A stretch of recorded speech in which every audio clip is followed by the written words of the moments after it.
Welcome to Spice FM, the best exclusive radio station bringing you the best mix of the best music ever.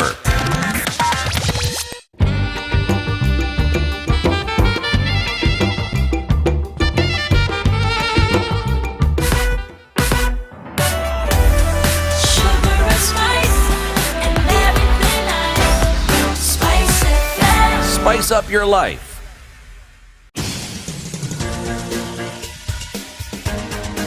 This is The Situation Room, the home of hard-hitting political commentary and penetrating insights about the state of the nation. This is a talk radio experience like no other. The Situation Room, a place for hard truths, debates, and elevated conversations. The Situation Room, witty, political, engaging, deep, controversial. In the room, we have Jerry Thorne, lawyer, political strategist, an insider in the corridors of power, ready to take on any side of the debate with her signature eloquence and grit. C.T. Muga, researcher, academic, seasoned political observer, a fountain of wisdom in these politically uncertain times. Ndu Oko, Nigerian by birth, Kenyan by choice, communications expert, Pan-Africanist, a truth seeker and believer in people power, and Eric Latin, agent provocateur, the man in the chair, seasoned journalist, news hound, a man who believes in punching up, not down. This is The Situation Room, the only way to start your day.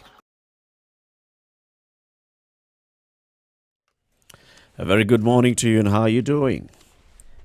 This is A Situation Room. It's Kenya's biggest conversation. Well, we are broadcasting from Nairobi on 94.4. What day is it today? It's Monday. And what date is it again? It's the 11th of November, 11/11/2019. Hi. How you doing, Nduoko? Good morning. Good morning. How you day? How you day, Maba? How you day, madam? I day. How about you? I day. We missed you on Friday. Yeah, good to hear you My speak. voice took a leave and she's back. Good to hear you speaking. Some of these things that you take for granted, you know. I know, right? You had a good weekend, though? I did.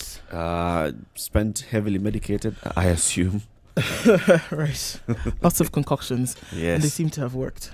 Good thing they worked. City Muga. Good morning. Good morning. Good morning, CT. Good morning. How are you? I am very well, thank you. Mm-hmm. Yes. One of those other quiet, restful weekends for you. Yes. And that's what you normally always have. I do, consistently so. This particular one was also a very quiet one for me as well. I was fearing that I may come down with what Ndu had on Friday. Oh, so Lord. I made sure It that seems to be doing the rounds, whatever it is. It's huh? actually, it's actually a heavy one. We must find patient zero. Yeah. So let's take a look at the headlines. What happened over the weekend? Of course, a lot happened over the weekend. Inside the ODM's bedroom, there was, of course, a rally yesterday by ODM to say thank you to the constituents who voted for the ODM candidate, Imran Okoth. Mm-hmm. And they were saying thank you very much for this. It was a big rally led by, of course, the party leader, Raila Odinga, attended by his new team. What are you calling the new team? So we saw Governors Alfred Mutua was there, Oparanya was there. We also saw, leaders from Jubilee, Kieleweke side, people like Maina Kamanda were present.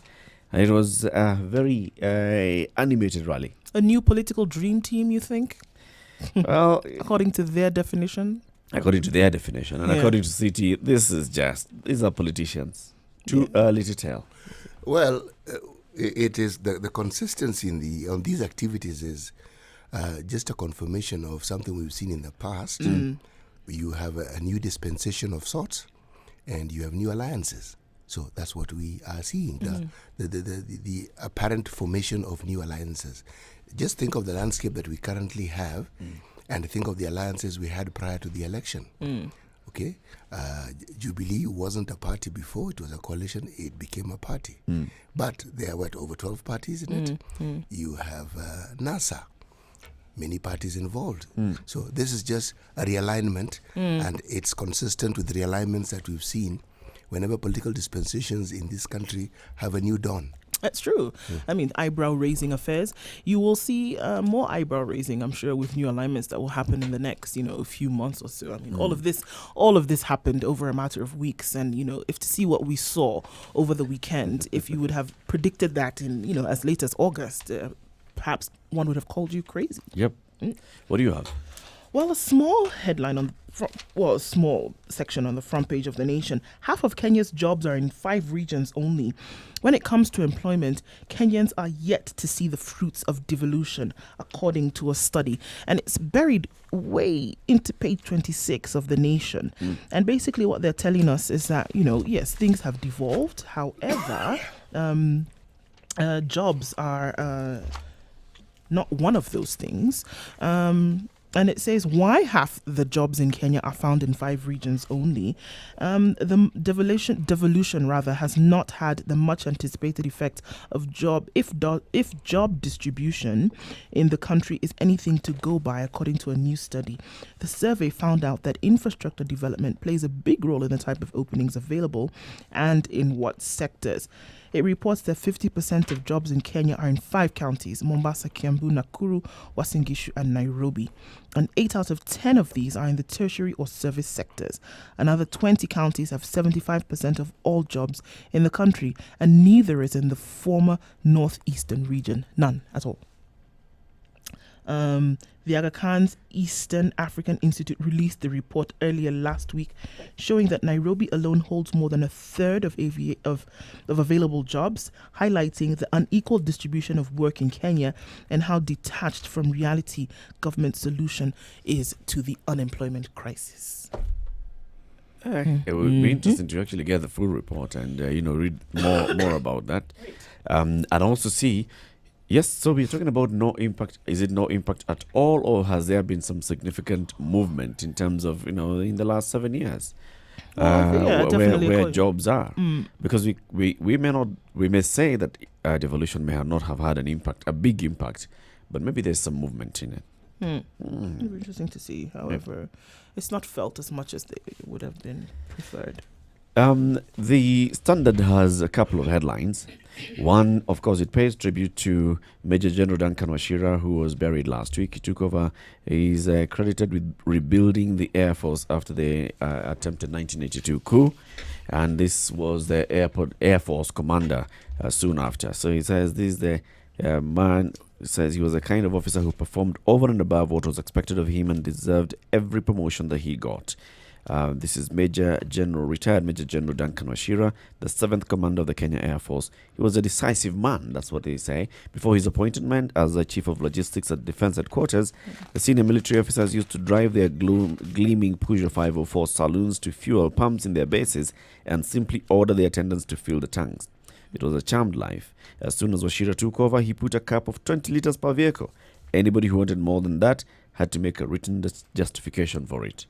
So he was the man who was streamlining things at the Air Force. One of the headlines on the Standard. Of course, another headline, and I'm not going to go to the main one, CT will take us to the main one, is this one. Is this Kenya's greediest banker? No, I'll let CT take that one. Is this Kenya's greediest banker? CT, what is that all about? I have time and time again brought up the issue of the avarice that is akin to the bloodstream that runs through our major bankers in this country. Unbridled greed.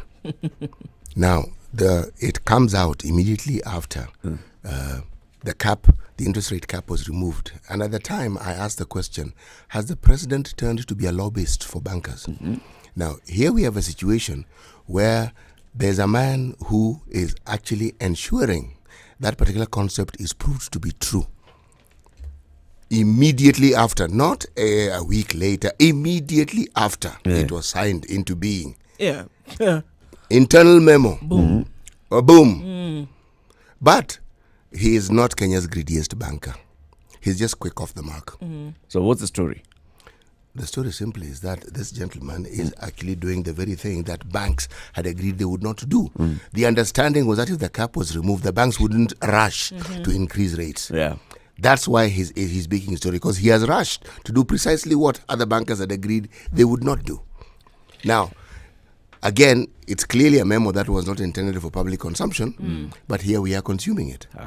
Yes. Now, So what the Standard is saying is that this is Citian Bank chief's decision to go against the grain of an industry-wide stance not to immediately hike interest rates after Yes. capping of rate caps confirms borrowers' fears of era of high rates is back. So basically what you're saying is that other bank chiefs were saying, all right, well, we're going to roll it out slowly, but this one did an internal memo saying we hike immediately.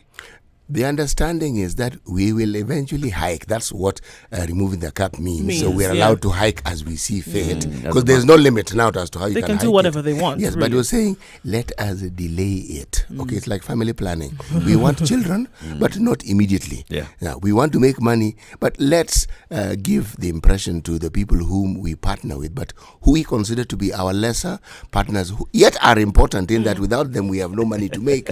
But let us give them a little time to feel that we have a humane side to us. So we're not going to rush to... Now, you see, herein lies now the conundrum. If this is what the banks were saying, that they were not going to rush, so why did they want the cap removed to begin with?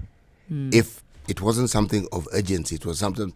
Or are they arguing that they needed the leeway so that when they felt they needed to raise it, they would rise? I think that's it. I think that's it. They wanted to make sure the provision was there for them. Yeah, and then this they could gentleman do They already feel that they need to raise Yes, it. but this but gentleman... they wanted to make sure He's the being provision real. was there. That's what I'm Yes, saying. Not about he has feeling. actually... He's a whistleblower.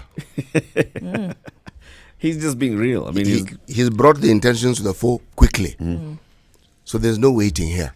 Yeah, I think what they wanted to do with this law is that they wanted to make sure that it was there. It's not about feeling or hoping or testing. They wanted to make sure then that it was within the law. And once that was done, then they could then be able to rest on their laurels, and then after that, then be able to do what they wanted later on. And now that it's in law, they can do that. They can. Well, the other headline on the Standard is BBI keeps counties, reduces MPs to 210. Of course, so the story is saying that the BBI team is due to meet today as they prepare to hand over the report, which could be handed over to the president and the former prime minister as early as today. The team proposes creation of a prime minister position. That's one of among the highlights. The PM is to be appointed by the president from the party or coalition of parties with a majority in parliament. Now, here's the other part where I'm not... MPs to vet the nominee who will be the head of government upon approval by the House. So, basically, the party or coalition with the majority gets to have the prime minister. But then, MPs are going to vet. When we say majority here, what will we mean? I don't know. Because it has to be clear. Is it just a straightforward majority? If I have one more than you, then I have a majority. Is it a percentage? If I have above 20% and everybody else has 2, what is it? This majority. We will wait to see. I actually don't know. So it could be majority plus other pegs. Just like we have across the country, majority, but you have parties, you have MPs from across the... You need to have regional representation. Well, we will see the details, but you see, my mind goes back to an earlier time when all the president required in our system was a majority. Full stop. That's it. One was a majority. Yeah. Yes. It was just a It simple was simple majority. as that. So And then long we as- came up now with that one of 25% across half of the... that was fine-tuning it so that eight of these places and blah, blah, blah. Yeah. That was fine-tuning it to bring about what you refer to as representation. So there needs to be clarity as to the details of what this means. What is common in any parliamentary system is that the role of the MPs now become very crucial to everything that you do. Because even when you talk about coalitions or the need to form a government or to give yourself a majority, it'll mean talking to other MPs and other parties. This is why I see our problem. This is going to be the conundrum for Kenya. Why do you say that? Kenyan MPs, governments will be collapsing after every 2 months. It's all right. Every 2 months you have a new government. It's a trend Every 2 months. it's a trend that other countries have followed, and they didn't sort of like grind to a halt. It's just Parliament that kept doing its dance. The dance will get to a point where, you see, I actually pray that it gets chaotic. I am actually praying that the very thing you're saying happens, where we keep forming governments every so often. We have more elections than we can count on one hand. Governments will be collapsing at Yes, funeral meetings. yes, it will be a good thing for us, because the only way we will understand how this system works and doesn't work is if that happens. This isn't something you write about and tell people to read. No, absolutely. Or you discuss in a talk show. No. Let it do what it's going to do, and then people will see. Thank you. And understand. Going by Kenyans, it will collapse twice, and then the third one will be amending the constitution again. It's called progress. Just be amending the constitution, because we'll just be running away from this is what happens. This is the reality Eric, of things. one of the things that I think is not known in the public domain is just how often our constitution is amended. We talk about laws when it's a big issue that concerns us, like now we're talking about a referendum. But if you go to Kenya Law Review and any other website that deals with legal matters in this country, what goes to parliament and what laws are passed, there are many Constitution amendments. at any given moment. There are many, just that you just do not know it, because it doesn't seem to hit you directly. Like now there was this matter that you brought up, and you'll probably be talking about later. It's this amendment bill where the women's rep from Muranga wants it to become in law a necessity for a lactating room. Now, it's important because people like children, and that's a process children have to go through. Otherwise, who would even take notice of it? Absolutely, yeah. Nobody really would. Yes. Among the other highlights as well, task force proposes that each of the 47 counties elect 2 women reps. And this proposal seeks to cure the 2/3 gender rule that Parliament has failed to enact. So 2 women reps, and then reduce the number of constituencies from 290 to 210. Why 2 women reps? It would be interesting to know the reasoning behind that. To try and meet the gap. So if you have now 2 women reps, that times 47 now brings it to 90. Yeah, so it's just filling, in this case, it's just filling a gap, So you have filling a 94, hole as opposed to function. Because Parliament has failed to come up with any other formula, so they are trying to basically heal it. So you have 94 women reps that have 94 women in a 210 member Parliament, and then you still retain the other 10 nominated slots for the other interest groups.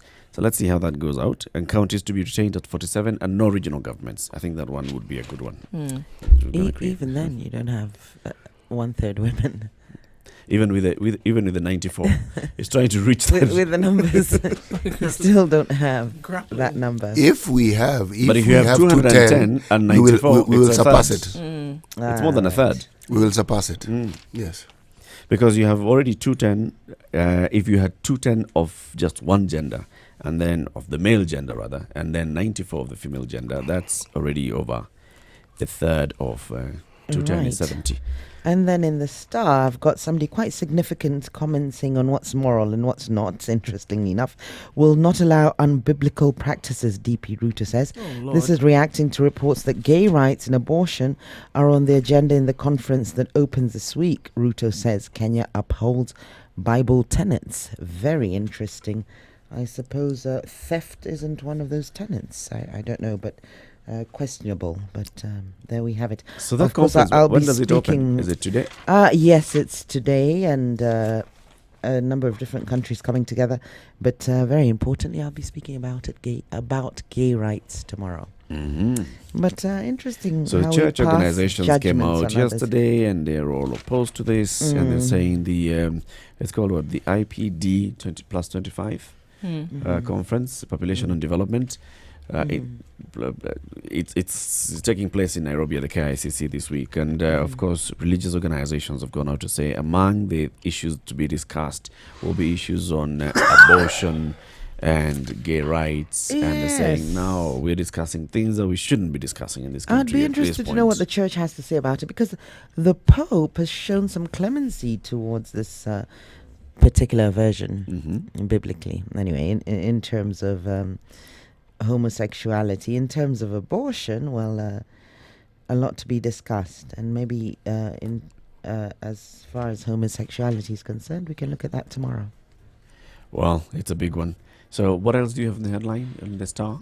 In the Star, Raila unveils new alliance ahead of 2022.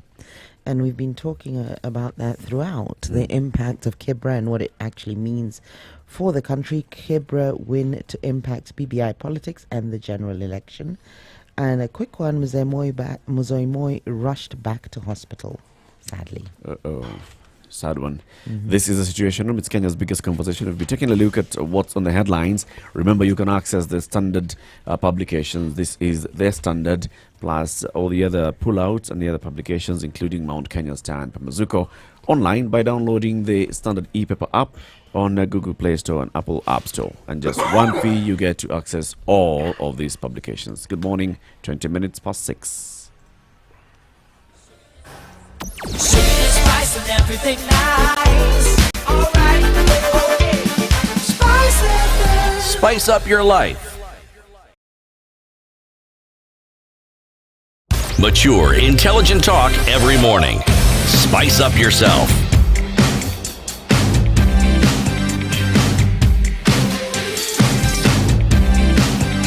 Mornings done right.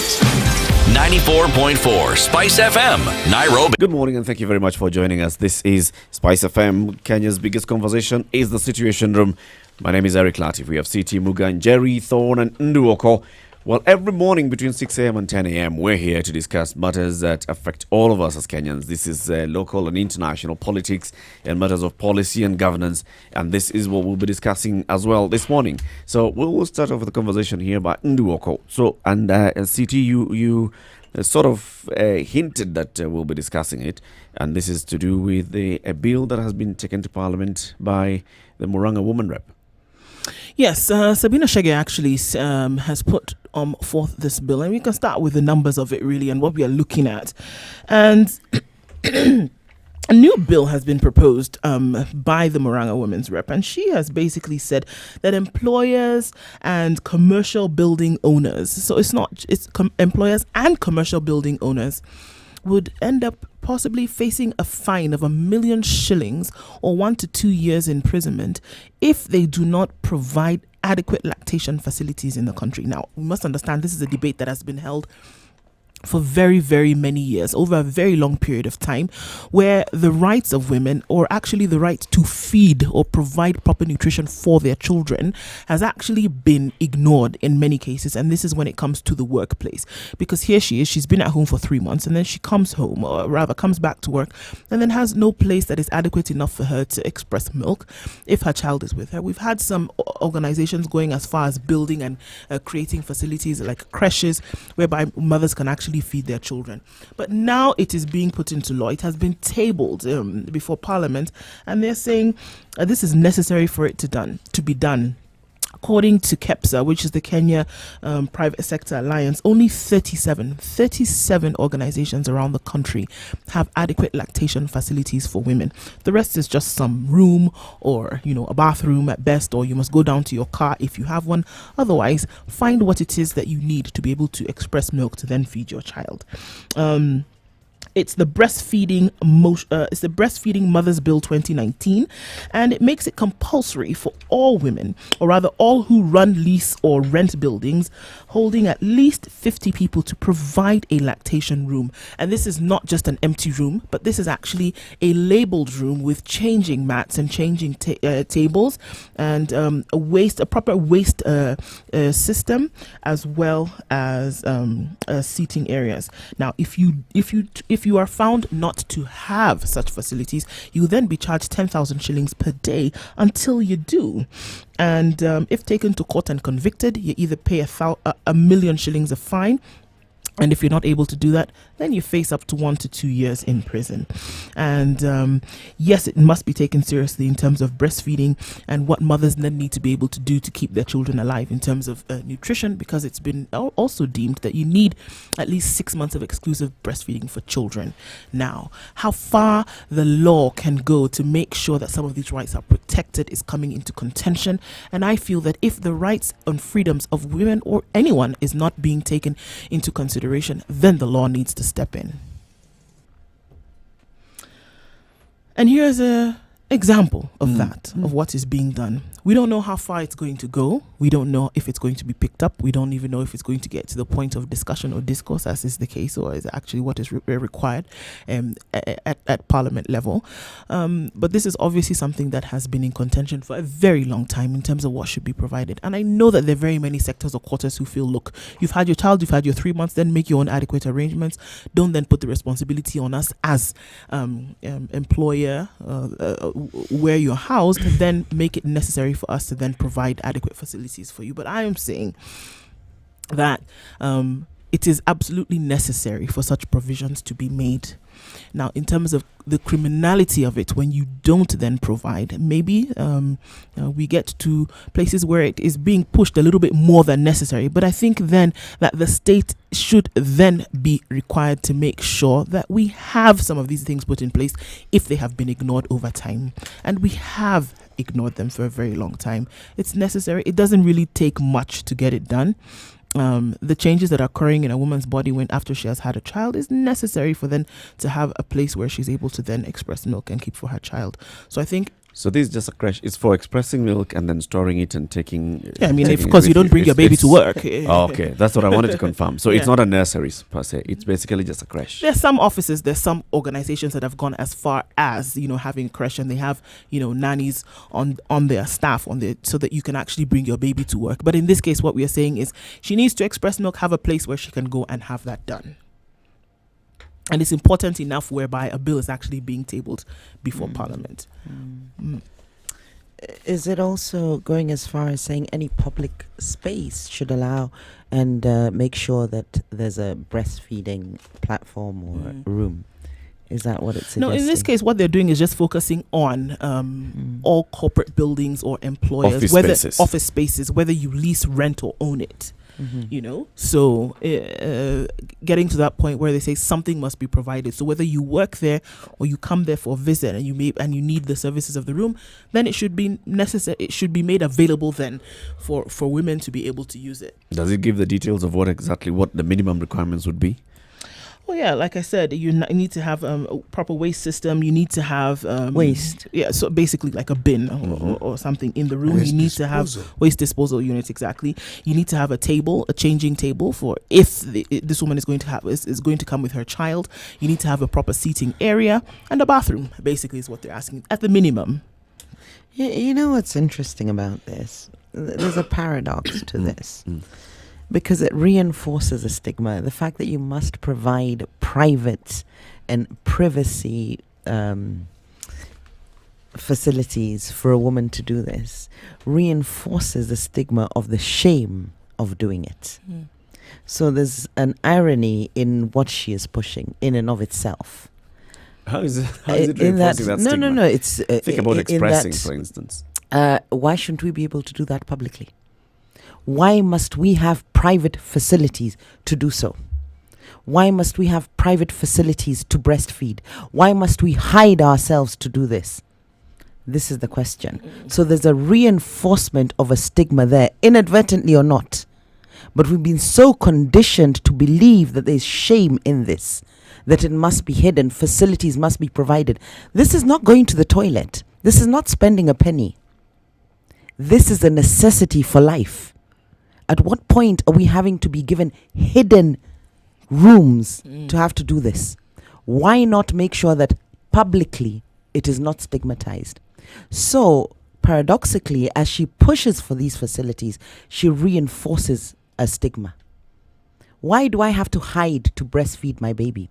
Whereas on billboards, there is cleavage being shown, breasts being exposed as advertisements. And this is a basic need. You smile. Why?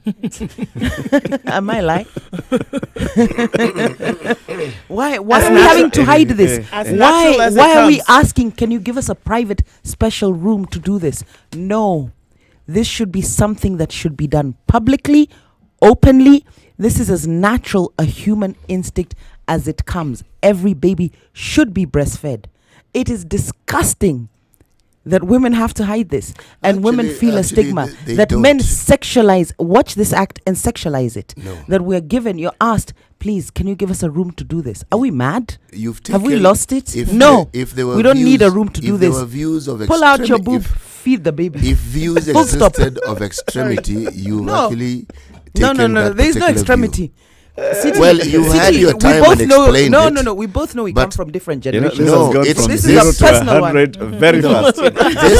this is not a generational thing. Jerry, when was the last time? Nudity When changes was within generations. when was the last time you I boarded breastfed? a bus Oh, okay. to a Right. distance which is, say, even 30, a public transport to, say, Machakos, or just 30 kilometers away from town? When was the last time? I've never used public transport. Precisely. If you use public transport, you'll find women breastfeeding with ease. And it's okay. It is okay. If you Right. go to Okay. marketplaces where people sell wares, their children on the side, they breastfeed with ease. Right. And everyone is there, men, women, Okay. children with ease. So it's not actually a If you problem. go, My bad. If you go, Only that they'll put they'll There'll be a shuka. They'll cover less. So For Yes. what? so you want the boob out, Even baby, that here. completely. The breast is not a But it's sexual a- organ. It but has it's been somebody's sexualized. choice. It's you somebody's see, but choice. this is the no, view no, that no. I'm This is a telling feeding you. organ. If There's a lot somebody going wrong wants here. to- Taken somebody an wants to hide extremist it, they view hide on it. something. No, the reason and they're you're having, I presenting will be it. very extremist about it. The reason they're having to hide it is because of the reactions of others. There's an No. audience who have sexualized it. The So they're reason- having to the hide it. reason Now why we you need think- rooms to go and do this privately so we can hide ourselves. Are we mad? You do It's know being put that into law. It's- no, the view that Njeri is espousing here is as Western as a view can get. Western. Yes, it is, because Human. breastfeeding Animals. is not Can you stigmatized imagine? Can you in imagine? this country. No, can you imagine? It is. It is not. We've just said in buses and whatever, they will still cover themselves. But it's their breast they are covering, not the breast No. feeding. Not Let the me. baby. No, I will give you first-hand experience. I, who will breastfeed, feels uncomfortable in the society to breastfeed. Now, if that uncomfortability wasn't there, then I can say there is no stigma. You don't But represent all you women in feel this community, Njeri. all women feel very uncomfortable You do because not represent breastfeeding and the views of breast all has been women in this- sexualized. so in Kenya, Njeri. Open the lines. when it Ask people, ask women, are you uncomfortable breastfeeding because breasts have been sexualized? They are Either by media. No. the bearing of breast and breastfeeding. Those are not different the same things. thing. Those are two different The things. bearing of breasts breastfeeding comes with the bearing of breasts. Unless you can breastfeed without the bearing of breasts. You Tell can. me. Oh, you can? Yes, you Yes. can. That's a Like new they one. do. Without breasts, you can breastfeed? How do you breastfeed? No, without the Right, bearing, tell without me. bearing, Tell bearing, me. Okay, like bearing. showing them. That's what we're Without saying. showing. Oh, right. Essentially. I thought owning. Oh, not All right, not okay. carrying the No, breast. the word carries. No. Yeah, it's But- 6:30. This is a situation. It's Kenya's biggest conversation. We're discussing the bill that has been sponsored to Parliament by Oranga Woman Rep. It's called the Breastfeeding Mothers Bill 2019, which is seeking to have all offices in buildings, commercial buildings, create a place for women to actually be able to breastfeed or to express milk and store for their babies. And this is what we're discussing. Let's take a look at what's happening on the roads, and then when we come back, we'll also be opening up the phone lines. And Jerry is saying, come on, why are we continuing with this stigmatization of this issue? Do you feel it's the same thing?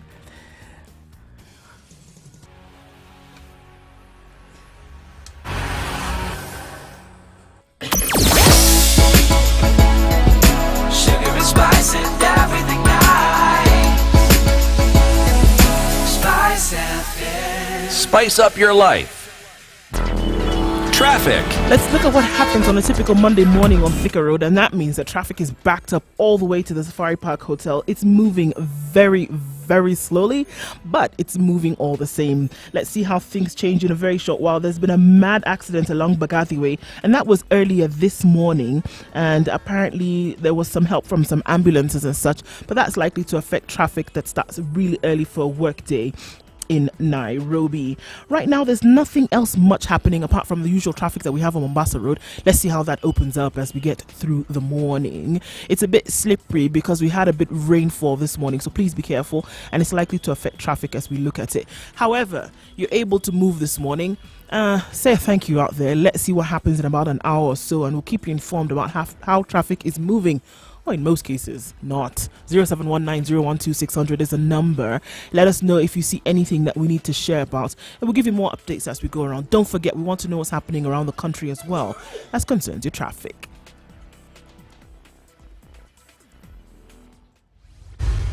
Mature, intelligent talk every morning. Spice up yourself. Mornings done right. 94.4 Spice FM, Nairobi. Breastfeeding Mothers Bill 2019. It has been taken to Parliament by Muranga Woman Rep Sabina Shege.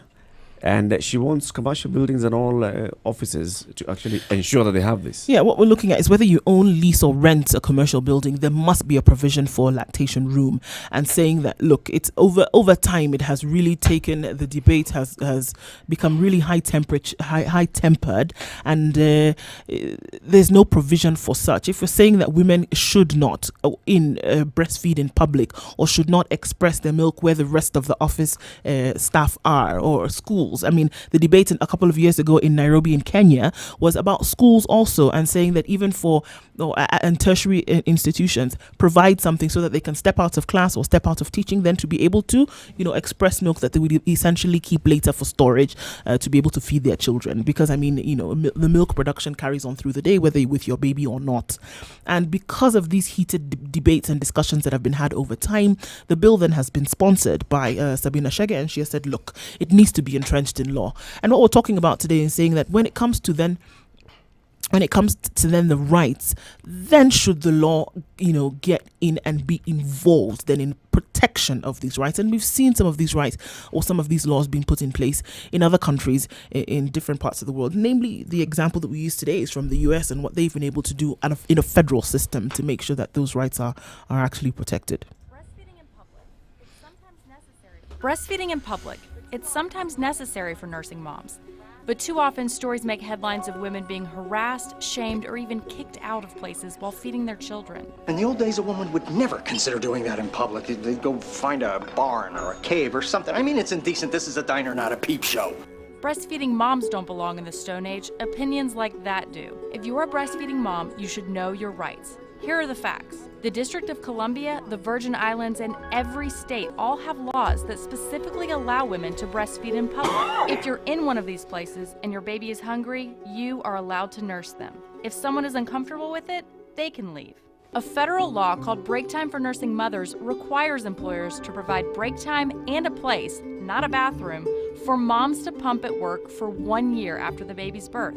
17 states and Puerto Rico exempt breastfeeding mothers from jury duty or allow jury service to be postponed. The World Health Organization recommends exclusively breastfeeding infants for the first 6 months of life. Breast milk contains essential nutrients and antibodies that protect infants from childhood diseases. Breastfeeding can lower their risk of obesity later in life and also reduce the risk of cancer and postpartum depression for the mother. Breastfeeding can be a difficult journey. Being knowledgeable and confident in your rights can make it a little bit easier. So I'm saying it's absolutely necessary then for the state to get involved when it comes to the protection of these rights. And we've seen that perhaps it's necessary. Now, looking at the way in which we do things or how discussions then are then held in the future, I really am quite worried about then how far this bill will go in Parliament, or what will actually be done to make sure that something like this comes into being or is actually established. Where do you see resistance coming from? I don't know if I see resistance. I don't know if it's going to be captured with as much seriousness as is necessary. And I mean, already with something as, with something even more weighty like the gender bill, which we had, we already saw issues of, non-quorum so that it could not even be discussed. And unfortunately, I see this going down that slippery slope as well. Gender bill was different. It was political. In terms of the seriousness with which will be applied to this. This too is political. It's a This very one isn't. intelligent way of ensuring the male patriarchy keeps going. What we're doing is protecting the primitive male in terms of now we need to provide a certain room for women, this right Go to there pump, and do your business. unless it's for the sake of comfort for the women, You see- and not for them having, hold on, Eric, and not for them having to hide themselves from prying eyes of men. This is the equivalent of the burqa, as far as I'm concerned, the equivalent of having to cover yourself so that you don't entice the male. Are you animals? Can you not control yourselves from basic primitive instincts because you've seen genitalia or female breasts in this case? So for that sake, the very framing of this debate, that thing that you're No, calling, the very what you're framing calling of this shaming, debate. what you're calling shaming and what you're calling stigmatization, it's not a Kenyan construct. It's actually a foreign thing. Kenya, we don't absolutely, women were stigmatize. walking around nude. If Kenya, you go we to don't Turkana, stigmatize. if you Kenya, go to Turkana, women are breastfeeding walking in around Kenya nude. is not stigmatized. Breasts. Forget breastfeeding. Breasts. Which part of Turkana do you Breasts. see women walking around nude? No. I No, went which to part Turkana of Turkana some did time you see ago, many women moons ago, walking I'll around, admit. Not naked? in town, but you see, the word town now brings in a new conversation. But you go to Turkana in deep, and I went there. Okay, maybe There you 20 go. years So ago. it's not Maybe 20 years stigmatized. ago. Maybe, but your point stands in that maybe this is a Western concept. Why have we decided breasts are a sexual organ, or that they're a sexual object? By bringing this law in, Why don't there's you something separate those deeper. two issues? There's The breasts some- and the breastfeeding. Because breastfeeding is a... how do we separate breasts and Because breastfeeding? Eric? breasts are You not tell only me. used Yes. for breastfeeding. What else are they used for? CT. Tell me.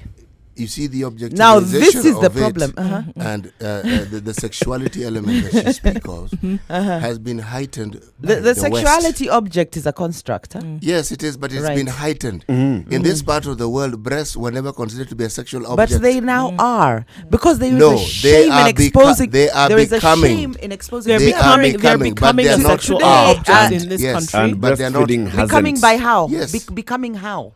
The- What is becoming? that It is a Western- construct. the It is the Western media. It is perspective- the likes of Eric telling me, "Oh, you have a No. low cut top today. What's going on?" If it's a low cut Whereas top, his it's a low cut grandparents top. didn't have tops. Period.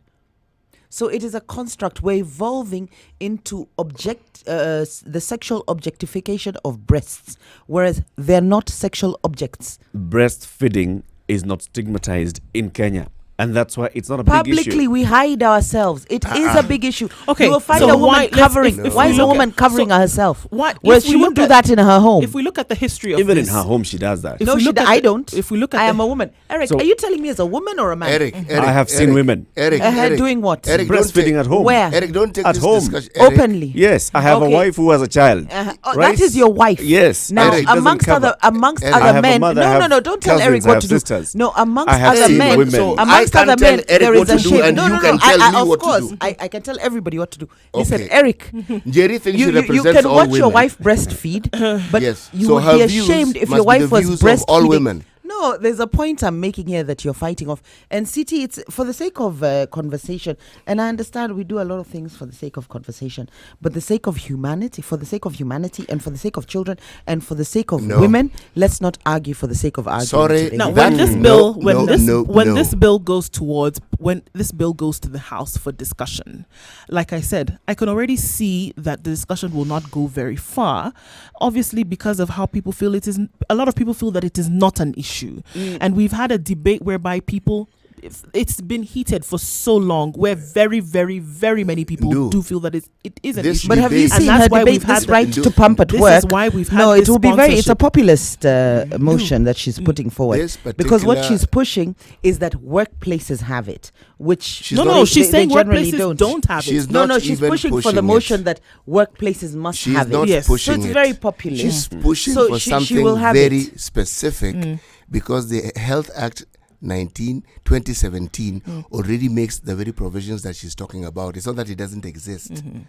She is talking about the encapsulation of geographical areas for certain things to ease. Not to create something which doesn't exist, to ease.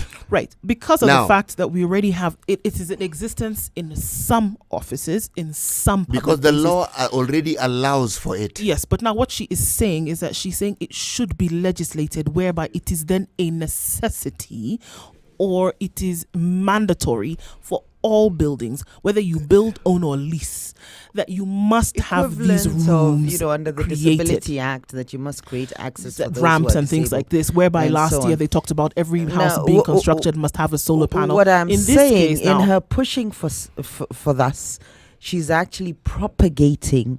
I don't even want to call it a stigma that shouldn't exist in the first place, in that you should not have to hide to pump milk, you should not have to hide to breastfeed.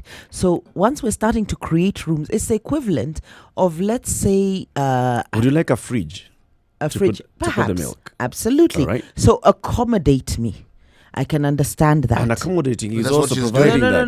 No. Not It's not also by doing creating that. the By privacy. creating that I privacy don't is need if you this seek that privacy. But no, Because why it should I? goes- No.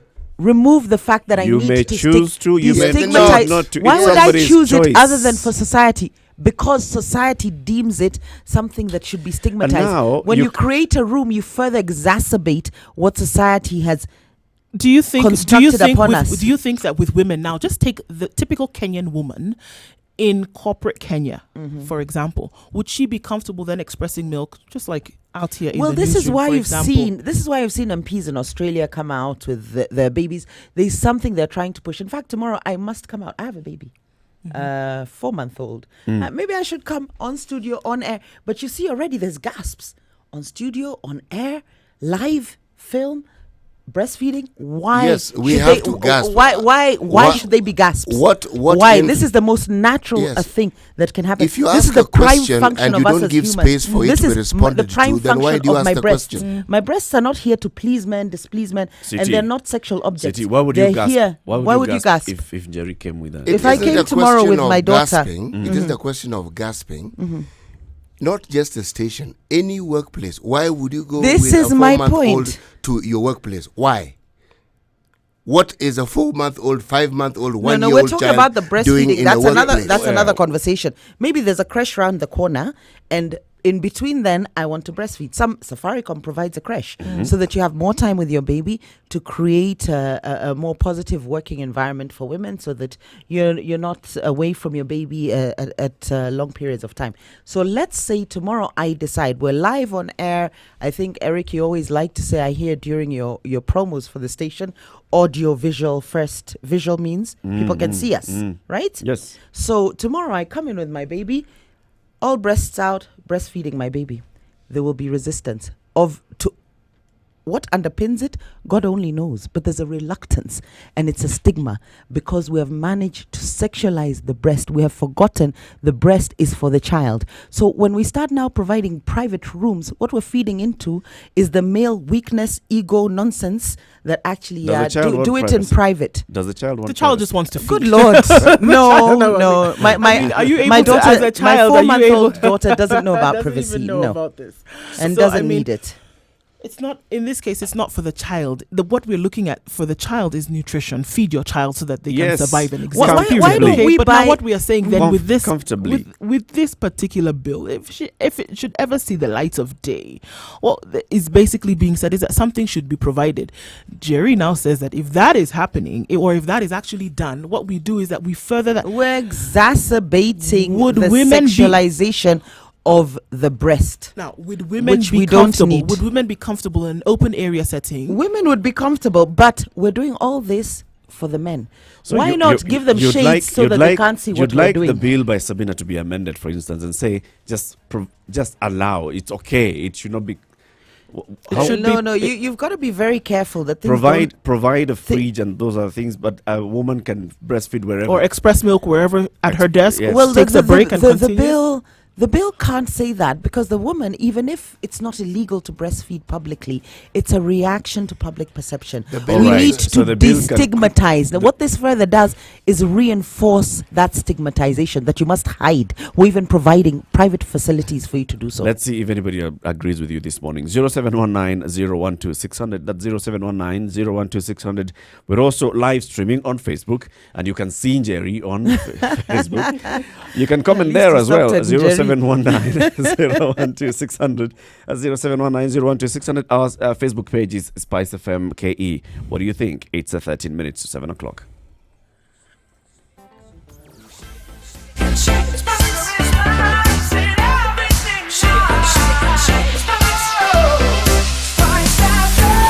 spice up your life. Mature, intelligent talk every morning. Spice up yourself.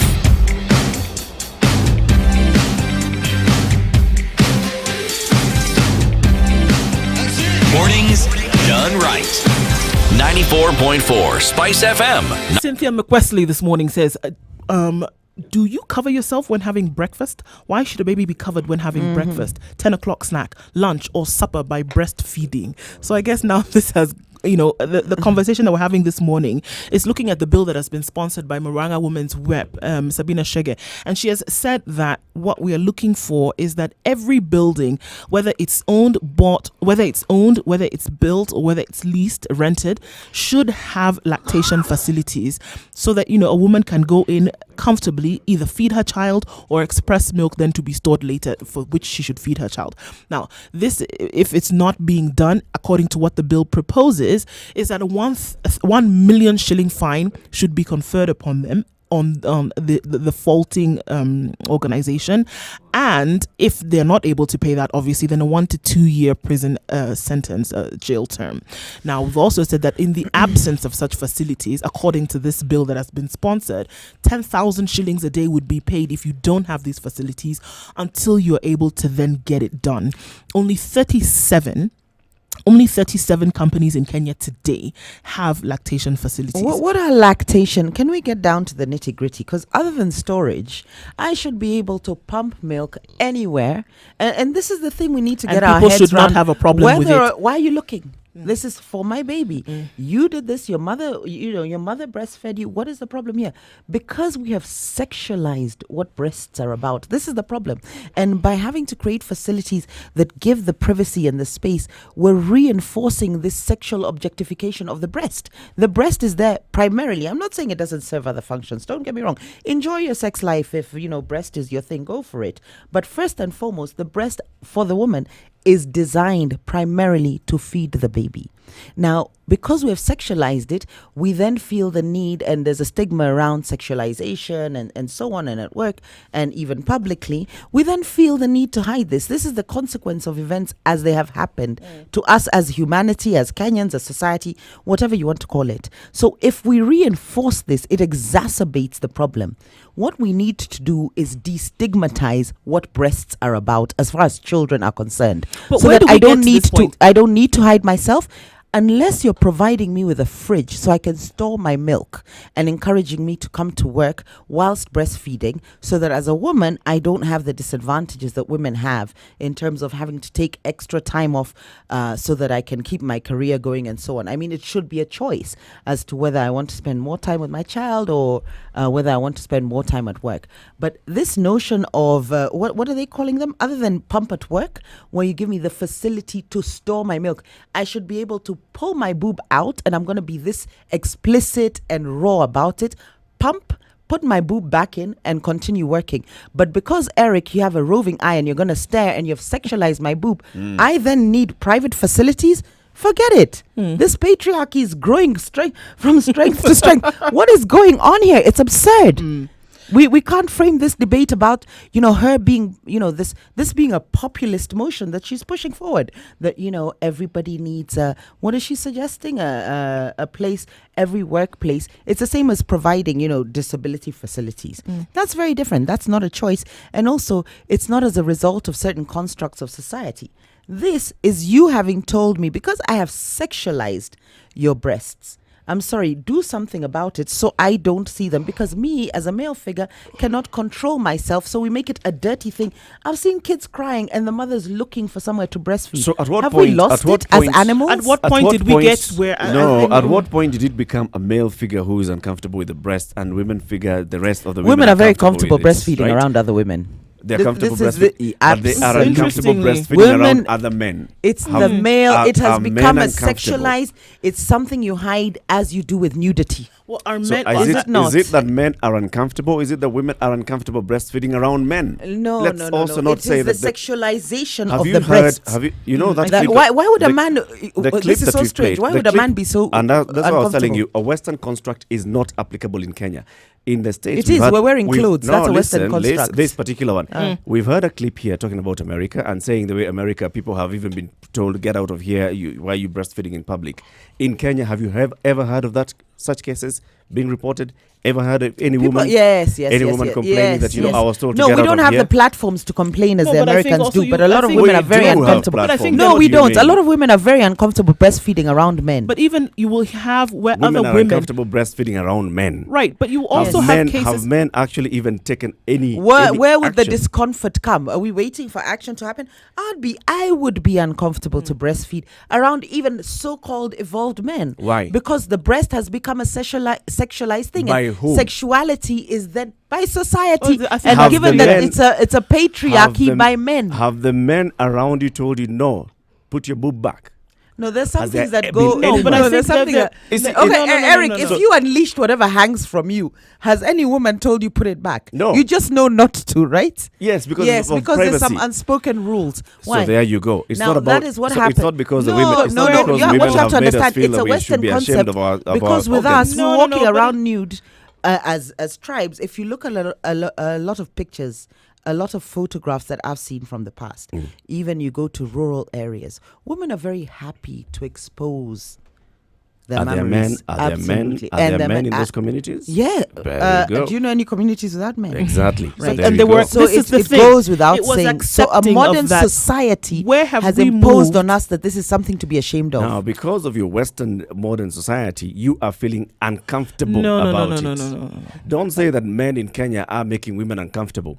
Women, if Why would I feel Don't women have a role to play in all exactly. this? If Now, you feel I think it uncomfortable, is- you know, this the whole thing hell is out so, of here. where this thing Do of women saying have a it's role a to play in patriarchy, rape? it's a patriarchy, I mean, is what I'm seriously. actually going against. I'm saying not necessarily because men have told you. In Kenya, we haven't heard cases where men have told women, No, you hey, must come understand around, with get out of social here, stigma. move." No, Well, social no, stigma but I doesn't think have I- to be spoken. It works in many different layers, a lot of societal construct, expectations, looks, understanding. Okay, so when we Unspoken have women even telling other women to cover up, where does that come from? I mean, you'll be trying to feed your child, and somebody will say you don't have a cloth, and it's happened in many, even within hospitals. You don't have something that you can use to cover yourself. It's not for keeping this child warm. It's actually to cover yourself up as the woman. So now I am saying, where did we come from? Where it was okay to feed your child openly, or even to express milk openly, because maybe a long time ago you didn't actually need to express because you're always with your child.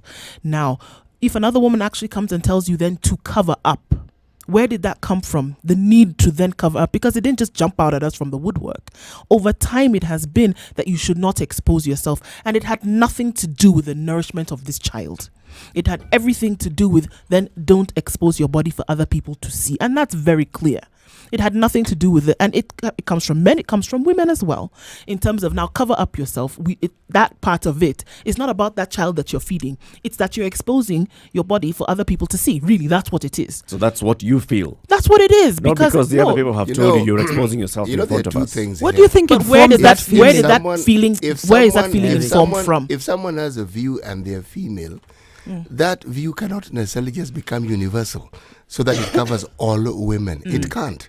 The same applies to men. I may have an aversion to mosquitoes.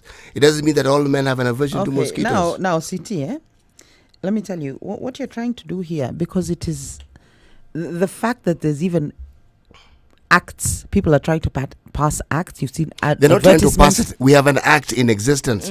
Health Act 2017 that outlines. In fact, I'm actually wondering what Sabina Chege is doing when the act bills- clearly covers all these things that she's saying. The bill is supposed So to what you're make saying, it it's into all law. in the But imagination of the what woman. she's saying is what That, she's yeah, doing is it's- being it- No. No, what specific CT about is what's saying is act.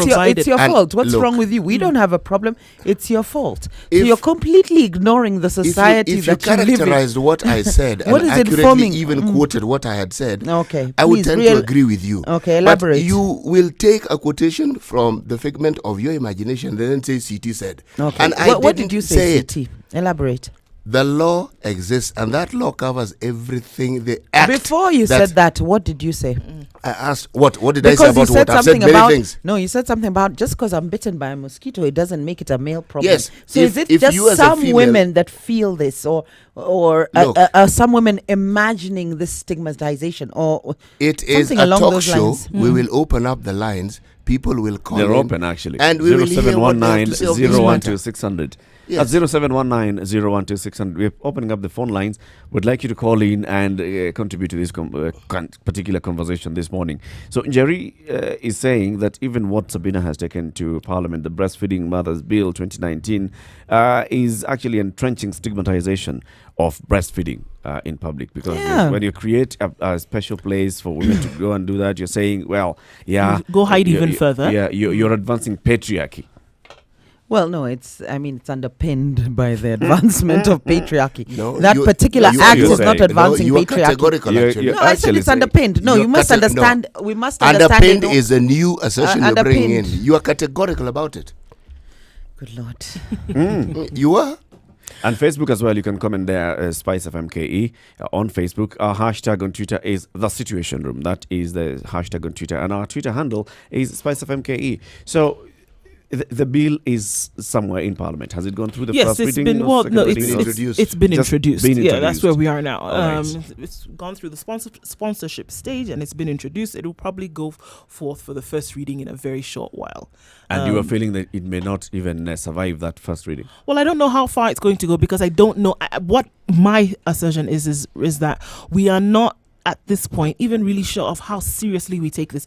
A lot of people still see this as a non-issue, despite the cries that have come from very, very many women about the fact that I still must go in and cover up myself to be able to then provide, adequate, proper nourishment for my child. So now we have to separate issues. Where is it an exposure issue and where is it a nourishment providing issue for a woman's baby? And now we have something being provided in law whereby, a place must then be provided for you to be able to then go and express milk for your child.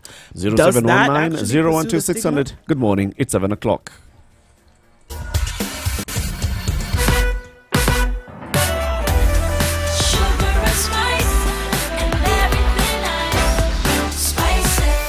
Spice up your life.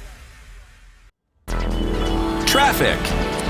So with the rain comes gridlock, apparently. Nobody they come out here alive as then they talk but Jogger Road, Thika Road everywhere is quite the gridlock today. It's a wet morning in Nairobi, so please be careful as you're trying to ply the routes that you do, trying to get where you're going.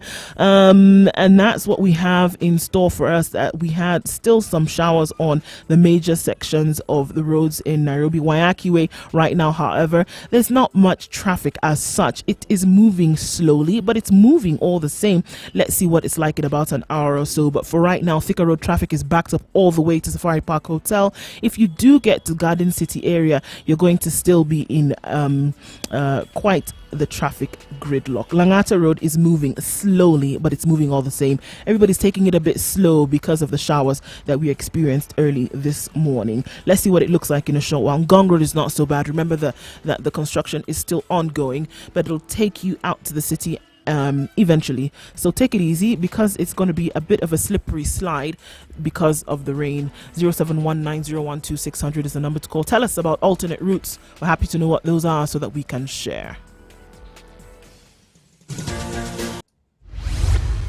Mature, intelligent talk every morning. Spice up yourself. Mornings done right. 94.4 Spice FM, Nairobi.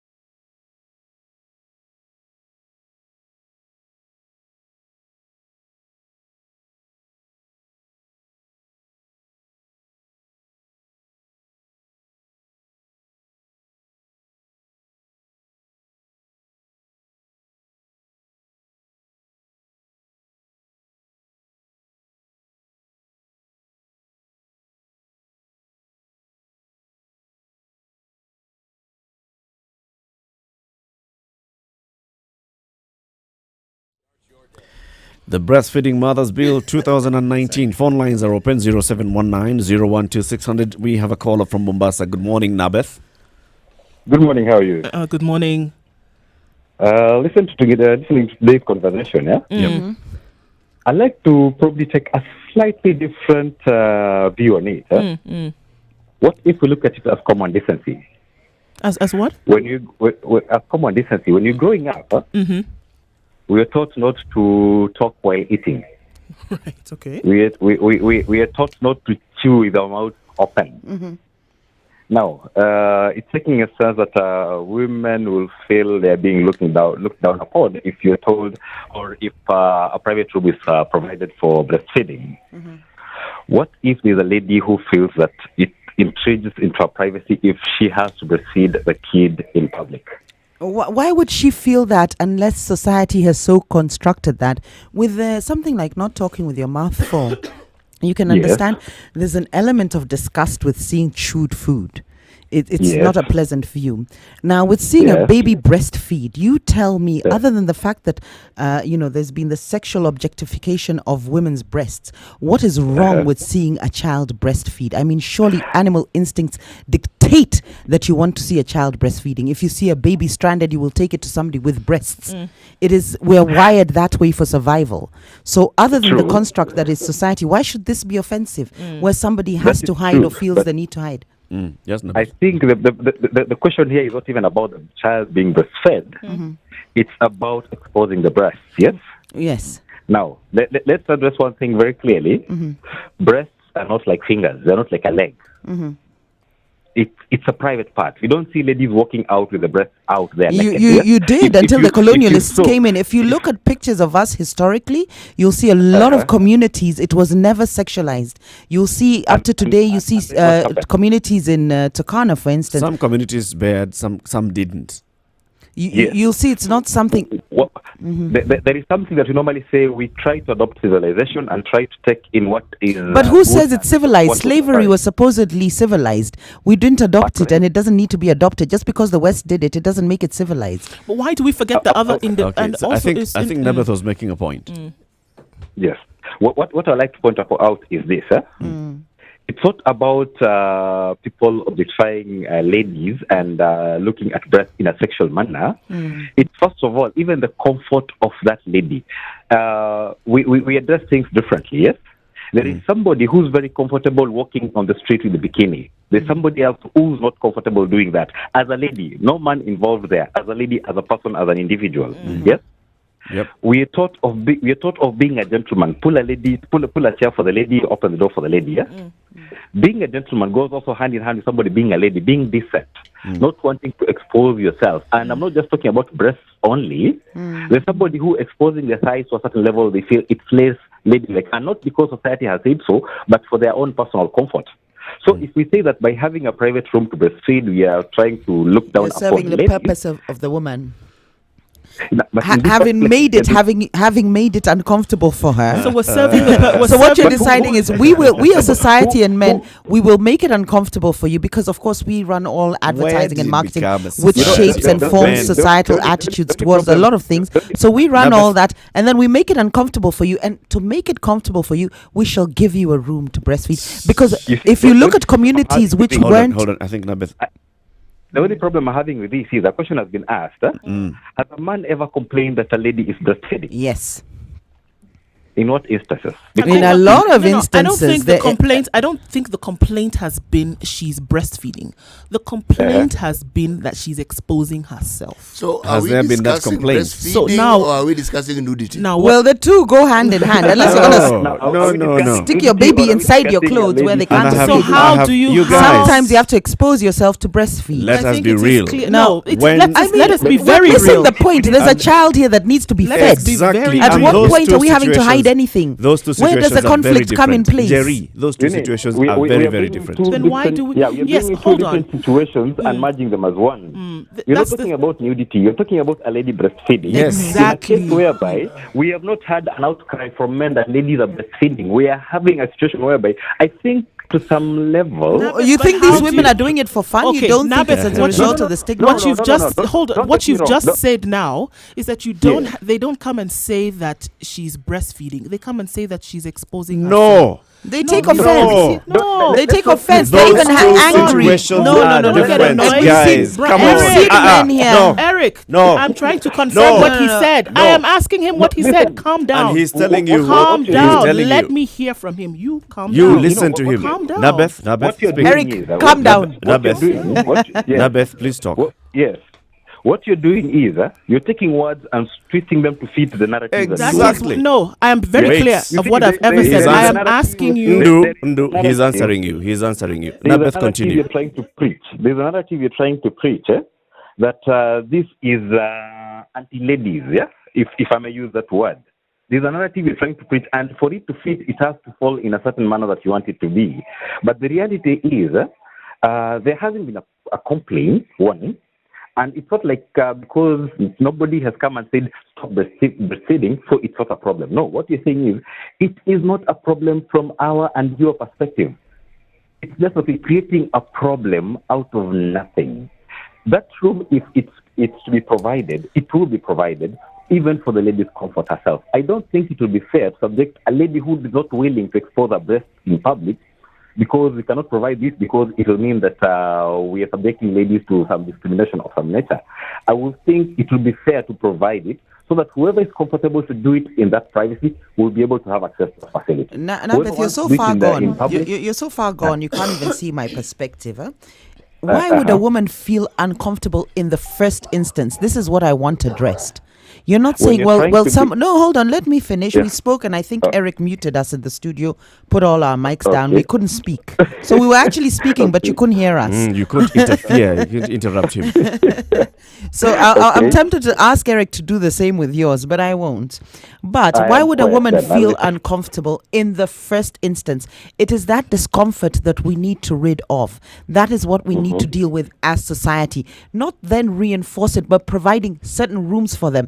Let's look at something very basic, segregation, for instance, where, let's say in South Africa, apartheid South Africa, where black people were regarded as maybe inferior to white people. And they were being given, you could still go to a restaurant, but you can't go to the white one. You could still use a toilet, but you can't use the white one. Do you see the sort of what it was reinforcing? Whereas you're saying, no, but black people still have a toilet. What's the problem? Black people still have a restaurant. What's the problem? You're reinforcing some negative, first of all, there it's maybe stereotypes, but the sort of stigmatization is actually being re-entrenched. There's a problem, as opposed to saying the problem and getting to the root cause of it, which is the stigmatization. We're saying due to the stigmatization, we must come up with a solution and actually separate people. And I actually equate this to that separation in apartheid. It's exactly the same. You know, we have there's a gender rule we have in this country that legally we are supposed to have representation within our parliament. 30% of it should be female. So when you have such or a male, law, depending on 30% should be of one. Our debate has one never been the male representation because it has always there. been in the majority. With me around, it will get there. Men will be fighting. It's All right, sentence. so It's sentence. Yes. No gender should yes. be over two, Yes. more than two-thirds. So what we are saying here, when you have such a law, is it discriminatory? Absolutely. I actually don't agree with it because I think we should be fighting for 50-50. I have a problem with it. I know people say it's a step in the right direction. Is it something absolutely. that is... But I've given you the example of apartheid. Are you, and this are is you exactly capable what of this allowing someone to continue with their train of thought? I am. Sorry, do I disrupt you? Yes, Nabeth. Do I disrupt your thinking? Right Nabeth. now, it's not my Sorry, thinking. with this one, Let's I'm going all guns blazing. Let's allow. I think Nabeth was already preparing to get to work. Nabeth. Yes. Before I go, my final thought. Yes. I will think that the provision of the said room, if it's to be there, will just be to serve common decency and for a lady who's comfortable or not comfortable. That's my stand. I don't think it will be fair. Just as it's been put, the room shouldn't be compulsory. Again, also, it's not that it shouldn't be there because there's somebody who really wants to be comfortable being in the privacy of a place where she's feeding her kid. Thank you very much. It should be optional. Thank you, Nabeth. Have a good day, guys. Thank you. Have a good day. You too, Nabeth. So we need to It's be not given a room compulsory to for- feel comfortable because It's we've not been made compulsory uncomfortable. for you. It's not in- compulsory in- that in you go and public. use that room, and nobody has told No, you no, that you it's cannot not. actually breastfeed outside It's the room. not. Yep. But the fact that you're creating this room is because you know that outside it is uncomfortable for the woman to breastfeed. Why not deal with this uncomfortability that has been created, or the stigma? Why not deal with that as opposed to have to create a space where a woman feels comfortable, or at least make it multi-pronged? And how would we deal with this stigma? Well, it starts by, first of all, making sure the sexual objectification of the breast of the woman, we start to reduce that in And how do you advertising and reduce marketing. By putting certain legislation, I just by have a- fighting for women's rights, by ensuring that women are not viewed as sexual objects. This thing is, it runs deeper than you realize. It's not a but- matter of providing but by the time a it's- room for women to breastfeed. We just to be very clear, and that's what I was trying to ask Nabeth before Eric did the dictator thing. It's clear that when somebody talks about non-decency, there is a measure of uncomfortability that they have applied by seeing this woman breastfeeding her baby. And so then it leaves the breastfeeding out. The person who should get the most attention in all of this is the child who is receiving nutrition. And by the time somebody else comes and talks about the fact that decency, or that they're not comfortable seeing it, or that the woman herself is not comfortable, that third person then gets ignored 100%. And the point of breastfeeding is to nourish a child, period. Whether somebody else feels uncomfortable because they have seen something, or they've not seen it, or they feel this woman is not being decent, And I has will take nothing you back. to That And I is will their take you nothing madness. to Why do with are the we child accommodating being them? fed. This is my And I will question. take you back No, to no, that it has point. nothing to do with the child. Whether Nobody you're feeling, else is uncomfortable unless you are. you can't No, put a, no, You've no, just Eric, heard what he that's- said about that is common so decency. basic. What is Eric, it about Eric, common let me ask decency? you Common something. decency is Eric, if you think something is let me- indecent, let me- you are the one who is What actually thinking informs something is No, that that's indecent. not what sense? he said. Please, let's not forget what stigma entails. That stigma is an audience. It's got nothing to do with other people per se, in that they've written it down, but it's perception and society and sort of standards and values. And No, breastfeeding Eric, in let Kenya me is ask not you. stigmatized. It is in public. It Oh, is. Let Lord. me ask Why you do a we question. have all this hue and cry Why if it's am I not? comfortable, or why is a woman comfortable breastfeeding in the comfort of her home? Because there is no audience. It is the audience. It is other people. Where do you get that discomfort?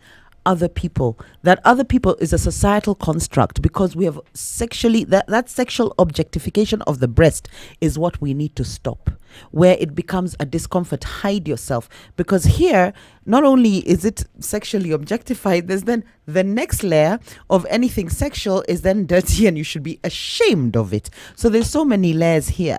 So let's say maybe in the West there's the sexual objectification, so you're hiding yourself from that aspect. Here you can even be beaten for being sexual. We see it with women wearing miniskirts. Why are you being sexually, why are you living up to this sexual objectification of women? So all these constructs, they do have consequences, social constructs. You're referring to an incident that occurred within a certain group of people. It wasn't a one-off. It Women was are still, within I a am group very, of I would not people, walk downtown in a and miniskirt. you are making it sound like it was a widespread disease that had become an epidemic. It was reaching there if women didn't react. And even up to today, there's certain areas you don't go in a miniskirt. Why? In the village And it's setting, can I usually ask, in the because village- of the reaction of others. In the village setting, which we all go to every now and then, if a woman was breastfeeding her child, for example, and her breasts were shown or out, would people ask her to cover up in the village setting? Let me talk about not what I've read. It has never been an issue. Exactly. That's why I gave the example of a public transport, the example of places where you'll find women in great numbers. It is. Where you'd find them as a interacting woman with who other people. who breastfeeds, So if it who wasn't, has if it breastfed, wasn't, it is an issue. I think it is quite an issue, and that's why we have, like, for example, this bill being brought forward, because the hue and cry has been very clear. Are And what urban I'm dwelling saying- women. What I'm saying, And I've also you are lived now- in shags. You are now urban proposing dwelling doesn't exempt to us give from a having view traveled that Kenya. covers a large group No, of people who no. don't necessarily subscribe. This nudity that you're discussing nudity here, not privacy. You know, and Sabina Shege is jumping onto this bandwagon. Huh? She's done her research. She's a politician. She knows it's a populist move. It's done in the West. I saw personally MPs don't come think to. it's a populist move. Of course it is. It is. We have an She's act, going about it the wrong way. 2017 Act that covers everything. Remember, she's trying to make it into law.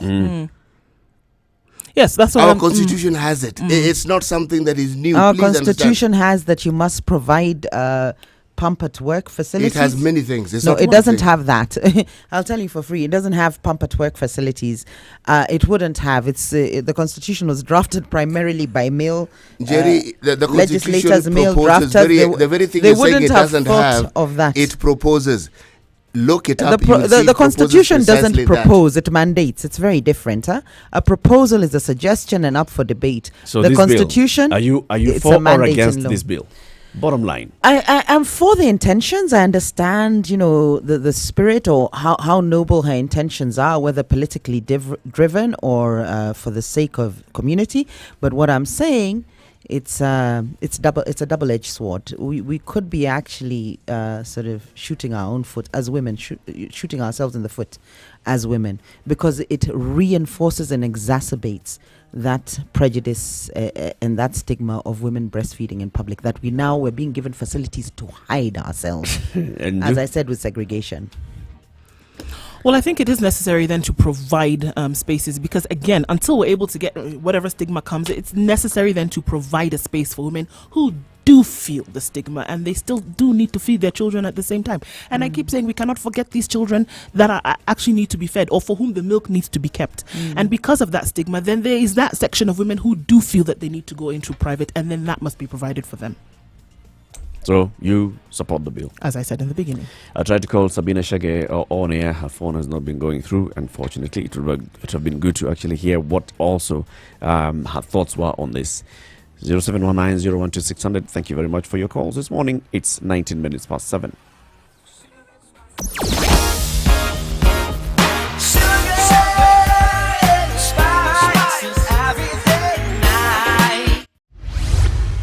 Mature, intelligent talk every morning. Spice up yourself. Mornings done right. 94.4 Spice FM, Nairobi. This is the Situation Room. It's Kenya's biggest conversation. In the room, we have Eric Latif, C.T. Muga, Jerry Thorne, Nduoko. We've been talking about the bill that has been sponsored by Sabina Shege, the Breastfeeding Mothers Bill 2019. Wait and see what happens and how it gets debated in Parliament. Whether somebody else will also go to Parliament with Jerry's views and say, actually, let's amend or scrap this bill altogether, or introduce some areas that will help address the issues of stigmatization. Let's talk about employment and job creation in this country. BBI keeps counties, reduces MPs to 210. That was the headline in the Star this morning. Mount Kenya Star, traders return to costly loans. It is bad. If you look further in, the National, Tana River, 800 million shillings, they still have idle machines. If you look further in, there'll be all sorts of information in our dailies, all sorts of news items. And there's, among the underlying issues that they bring out is this. There are opportunities where people could have received employment, but because of what we're reading, there will be no employment. In fact, if anything, employment will be reduced. People will likely not have work. In this very program in the past, we've discussed the situation with the banks and how they keep reducing the number of people who work within those institutions. We saw it with the flower growing, the horticulture industry, the flower growing farms. But it isn't specific to them only. Almost every industry in this country is talking about reducing personnel. When you read about medical equipment lying idle, it means it may have been needed, but somehow, if they're not working, it means people who could have been employed to actually ensure that the equipment is used for the purpose for which they were intended, cannot do that.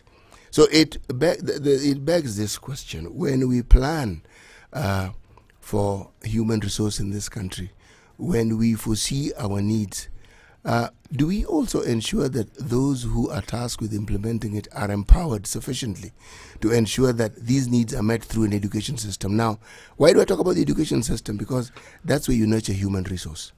That is where you start the process of ensuring that people actually get to be trained for what needs to be done. But how aligned is this with the development needs of the country? We have two institutions in this country that deal with that. There's one we used to call Kenya Institute of Education, and there's Kenya Institute of Curriculum Development. Now, if you look at their mandate and you look at what they're supposed to do, I actually want to focus on one, and this is with the Institute of Curriculum Development. They say to conduct research to inform curriculum policies and to review development. This is one of their roles. But if this one statement explains a function that they had that is supposed to be important, then why is it that we seem to have this gap where, yes, you have people going into institutions, going to universities, colleges, but when they come out, you're told they cannot be employed. Now, is it that they must be employed, or must we also introduce a concept of what I would like to refer to as the capacity to build entrepreneurship? Is there a policy that we have within these institutions that focuses not just on people who are learning, but those who then teach them and train them to have units that focus on entrepreneurship, so that you change the focus? So it's not just being employed and talking about how they should start to generate work for themselves, but being taught to actually think about entrepreneurship as a goal and not employment. I would imagine very many of the courses that are offered in institutions of higher learning have units on entrepreneurship. And it begins even from school, from primary school and high school. There is a business education. So first of all, you start understanding bookkeeping and all, and then as you advance, you actually now get taught into entrepreneurship. In fact, there are degree courses on entrepreneurship. Yes. Degrees by and large teach you theories. Do you have any course in this university that teaches, in our university, teach entrepreneurship and have, say, an attachment based to that? Meaning, you study this, but to put it into practice, you will go to this particular institution. Remember, some of our more applied sciences have it. At second year or so, you get an attachment. What we used to call the polytechnics now used to have a beautiful form of attachment. Meaning, at every stage of your learning, year one, you study theory, you put that knowledge into practice for a month or so. Year two, you probably go to 2 months, etc. So by the time you finish 3 or 4 years, you really do know what that theory means and how it can be applied. How you apply it in industrial attachment. If we look at the biggest and most successful entrepreneurs, both locally in terms of nationally and internationally, they didn't study entrepreneurship. So whether you're looking at Virgin, what's his name? Richard Branson, he didn't study entrepreneurship.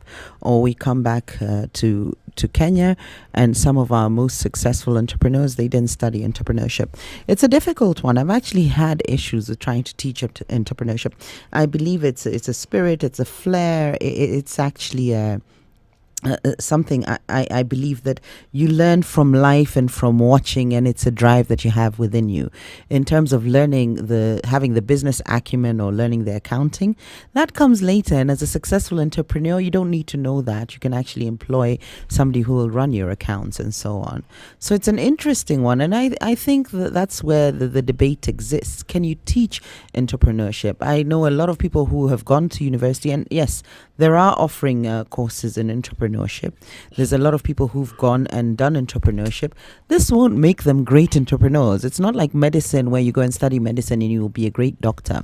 Entrepreneurship, there's so many external factors that you have to understand that you can't be taught in terms of understanding the environment. Of course, there's an element of luck involved depending on time and happenstance and so on. So entrepreneurship, I don't believe, other than understanding the sort of business basics, is not something that can be taught. It can be encouraged. So you're born with it. You either no, I'm not saying you're born with it. I think your environment can frame it. You can grow up watching your mom eat, and I'm talking from all sorts of backgrounds. You can grow up watching your mom have a kiosk or watch your mom have a supermarket and see how she runs things, how diligent she is, how enthusiastic she is, and how dedicated she is. And that will give you a sense of entrepreneurship. And it's also a sense of belief, because by the time you're getting into something, if it's not by choice, in that as a university graduate, maybe you have the opportunity to go into employment. If it's not by choice, you then have a lot of belief in the success and the potential and your likelihood to actually prosper from this venture of entrepreneurship. So how should our education self-belief, system so there is an identify that element person? of how should our education system be able to identify and then I don't nurture think that? it needs to identify it. I think it needs to create an environment where it nurtures it, It actually if you do have it. One Jerry's discussion is what you call informal education. Because everything that she has said involves the learning process. Watching. One of the primary sources of gathering data is observation. You watch, you see. It's informal, but it's education nonetheless. formal education tries to package what she was saying into apprenticeship, into forms where you equations. That's what they try to do. So when you say that someone is, say, an intern, that's what you're trying to do. You're trying to marry the theoretical knowledge they have with practice. Practical. Yes. Now, in most successful economies where they understand this, it isn't a one-off. You, at every level of your education, they introduce you to the practicality of it. Now, the great entrepreneurs that we speak of who didn't have this formal education, remember, they didn't have the formal education. But the exposure that enabled them to understand what they wanted to do existed. So it was education, but it was informal.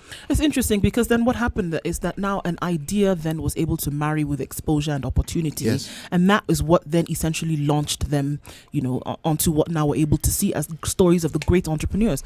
Because then you would have probably at that time, and we've also heard stories of you at that time then, they probably were not the only one who was then exposed to that idea. They were not even the only ones who came up with some of those ideas. Exactly, but there was something that they had that they were able now to in combine terms of the two and then move confidence. forward. Yeah, so even the home. So it's not just the environment in terms of the economic environment, what they're watching, what they're exposed to in terms of business. But I think even in the home, in terms of confidence, have you been brought up and raised to believe in yourself, to believe that your opinions matter? Have your suggestions always been put down so that whenever you have an idea, you think, no, maybe that's not worth it? So the idea of self-worth, self-esteem, all those things combined is what will make an entrepreneur. Now, how you're going to teach this, I think you can teach the elements of it. It's not just a matter of trying to sort of formularize them so you can put them in an equation to teach, but there's so many elements, including external factors in terms of what the economy is doing at the time. You had the people who made it in the .com era. Generation, yeah. Absolutely. Now, if you try and do the same and start up a website now, it's of no consequence. So it also depends on what the environment is doing. I think it's too dynamic a concept for you to try and teach entrepreneurship. Actually, what you're describing is what you call opportunity, and it can be taught. It can be taught. You can how to recognize it. That's the package that we call entrepreneurship. Yes, there will be the latent skill you have, your natural ability to do certain things. Then you augment it by formal learning. But how to see an opportunity and to ensure it's an opportunity and to turn it so that it can actually formulate into being a business. Now, at that point, you then come into a partnership with other people who have other trainings, like people who understand management. I have a brilliant idea, but I don't know how to manage that idea. That's very good because, in this case, you look at things like a lot of people wanted to enter into, orthopedics, for example. And they said, okay, I'm going to go and I'm going to study medicine. And then you realize that even within that, there's an opportunity for entrepreneurship because people will sit and say, okay, maybe I understand the science of it, but maybe there's something else I can do with that. But what you do with entrepreneurship is that you provide the opportunity for you to see that an idea could be something else. And that's why you had things like sports medicine come into the foray. You had things like sports entertainment, sports writing, and then people were able to go and do and use that core to come up with other ideas within the same stream or within the mainstream, but still then use that and apply it into other areas. And I think that's the exposure that I'm hoping CT is talking about that must now be made at the education level. The conversation continues. Let's take a look at what's happening on the roads. It's 7:30. Sugar and spice and everything nice. Everything nice. Spice everything. Spice up your life. Traffic. All right, looking at Mombasa Road now, traffic actually was quite heavy about an hour ago, and it's likely to remain the same as people are everybody's scrambling, trying to get off of Mombasa Road. Not as many cars on the road could be a telltale sign of the date of the month. However, we know that schools are closed now, but because of the wet roads, we still do have some traffic coming down along Mombasa Road. All right, we still have the same issues that we did around Thika Road, coming all the way from the Safari Park Hotel down through the Garden City section It is terrible. Utawala is bad. It said Utawala Nikubaya. And traffic is not moving at all. People trying to use that route as an alternative for the other mains, but it is not working, unfortunately. Everybody got the memo and has tried to use that way as well. So you're just going to have to sit tight. It'll open up as soon as they can. All right. If you did not get onto Thika Road before now, please don't. Get on maybe after an hour, because then it'll be easier for you. Gong Road and coming off Westerns is not so bad, but we do have some issues coming out of Langata Road this morning. Not to forget, we want to know what's happening in the rest of the country. You have some traffic where you are, Mombasa or around, Nyeri, Eldoret, wherever it is that you're here listening to us from. Give us a call on 0719-012-600. Mature, intelligent talk every morning. Spice up yourself.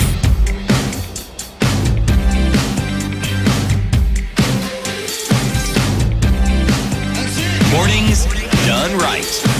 94.4 Spice FM, Nairobi. This is the Situation Room. It's Kenya's biggest conversation at 28 minutes to 8 o'clock. Good morning and thank you for joining us. My name is Eric Latif. We have CT Muga, Jerry Thorne Nduoko. CT Muga is raising the debate this morning about our education system, on whether our education system actually prepares the students into a life of entrepreneurship, or whether we have policies. And you're saying a part of the mandate for the KICD, that's the Kenya Institute for Curriculum Development, is to come up with policies that actually ensure that our education system... Actually, research-informed policies. Research-informed policies, not just policy. Just research-informed, meaning they take the time to actually understand what is required. So when that policy... What is required to become an entrepreneur?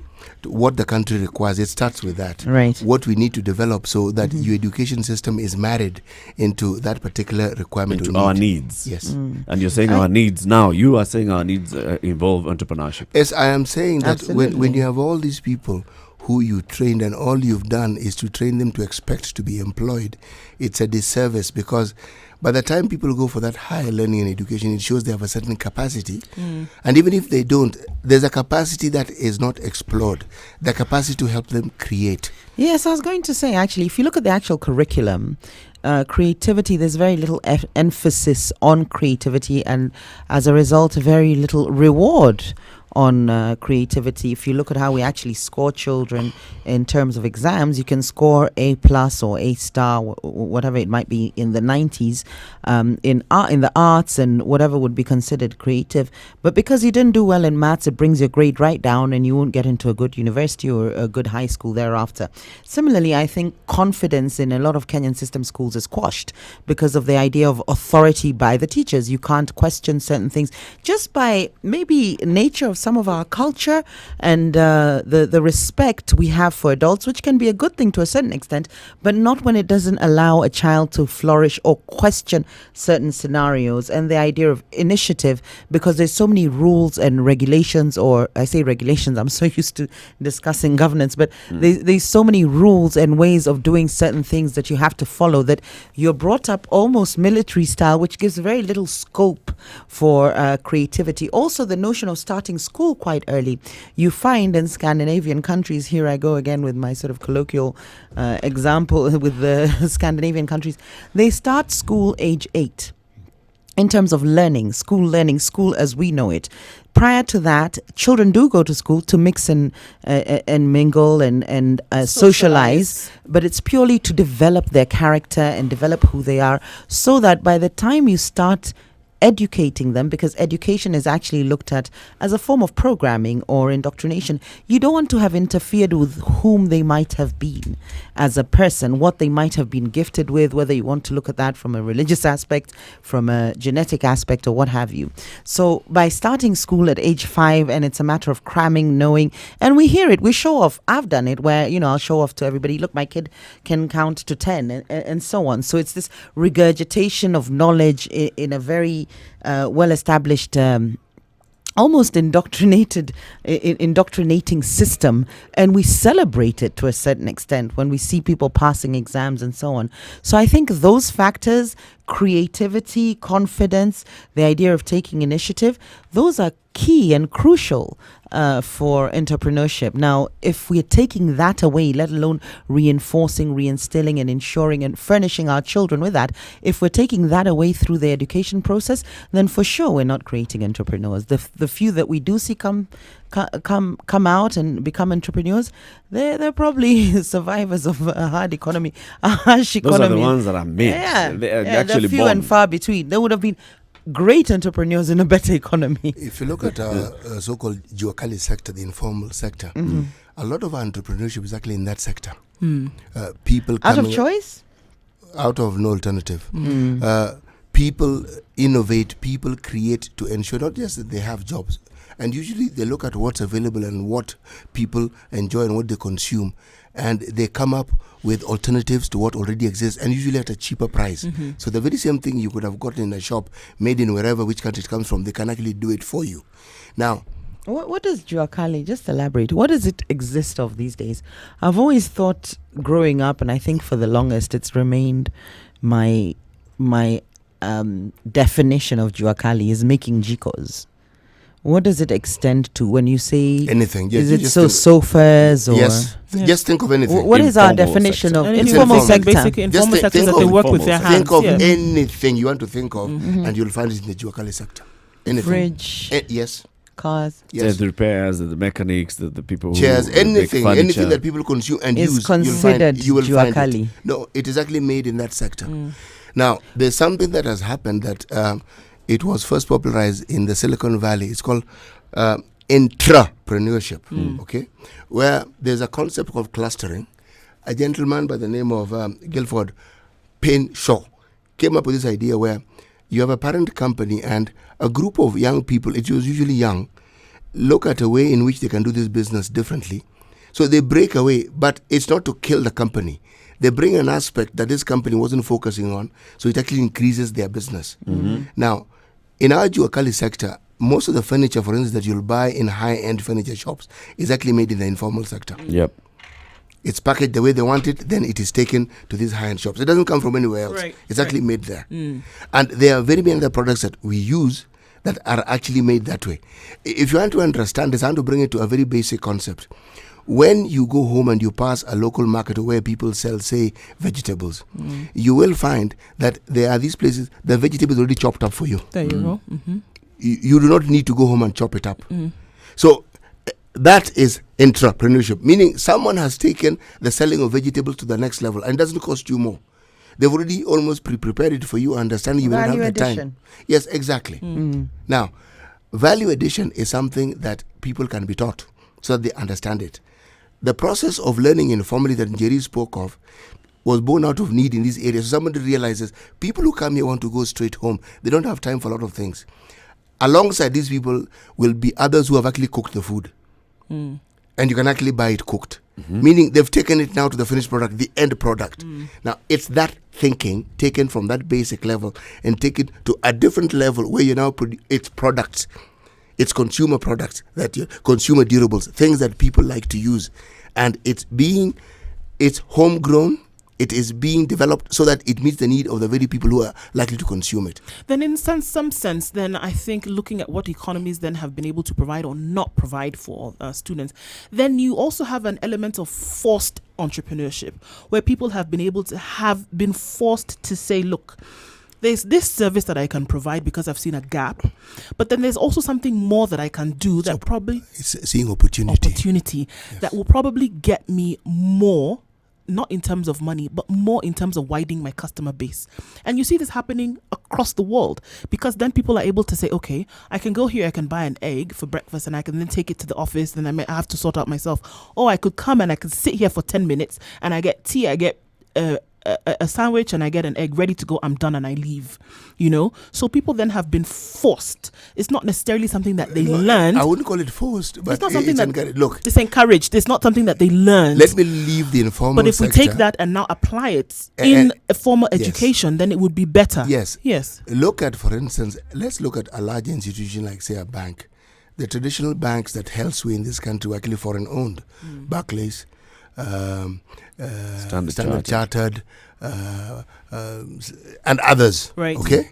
Now, KCB was a local bank, national bank. They were big. Then comes along. There were two banks that came into being. One sort of like came and then went, so people didn't notice it. But the one we speak of today is actually called Equity. What did they do? Opportunity. there was this market for these people who were in the informal center that traditional banks didn't actually serve well.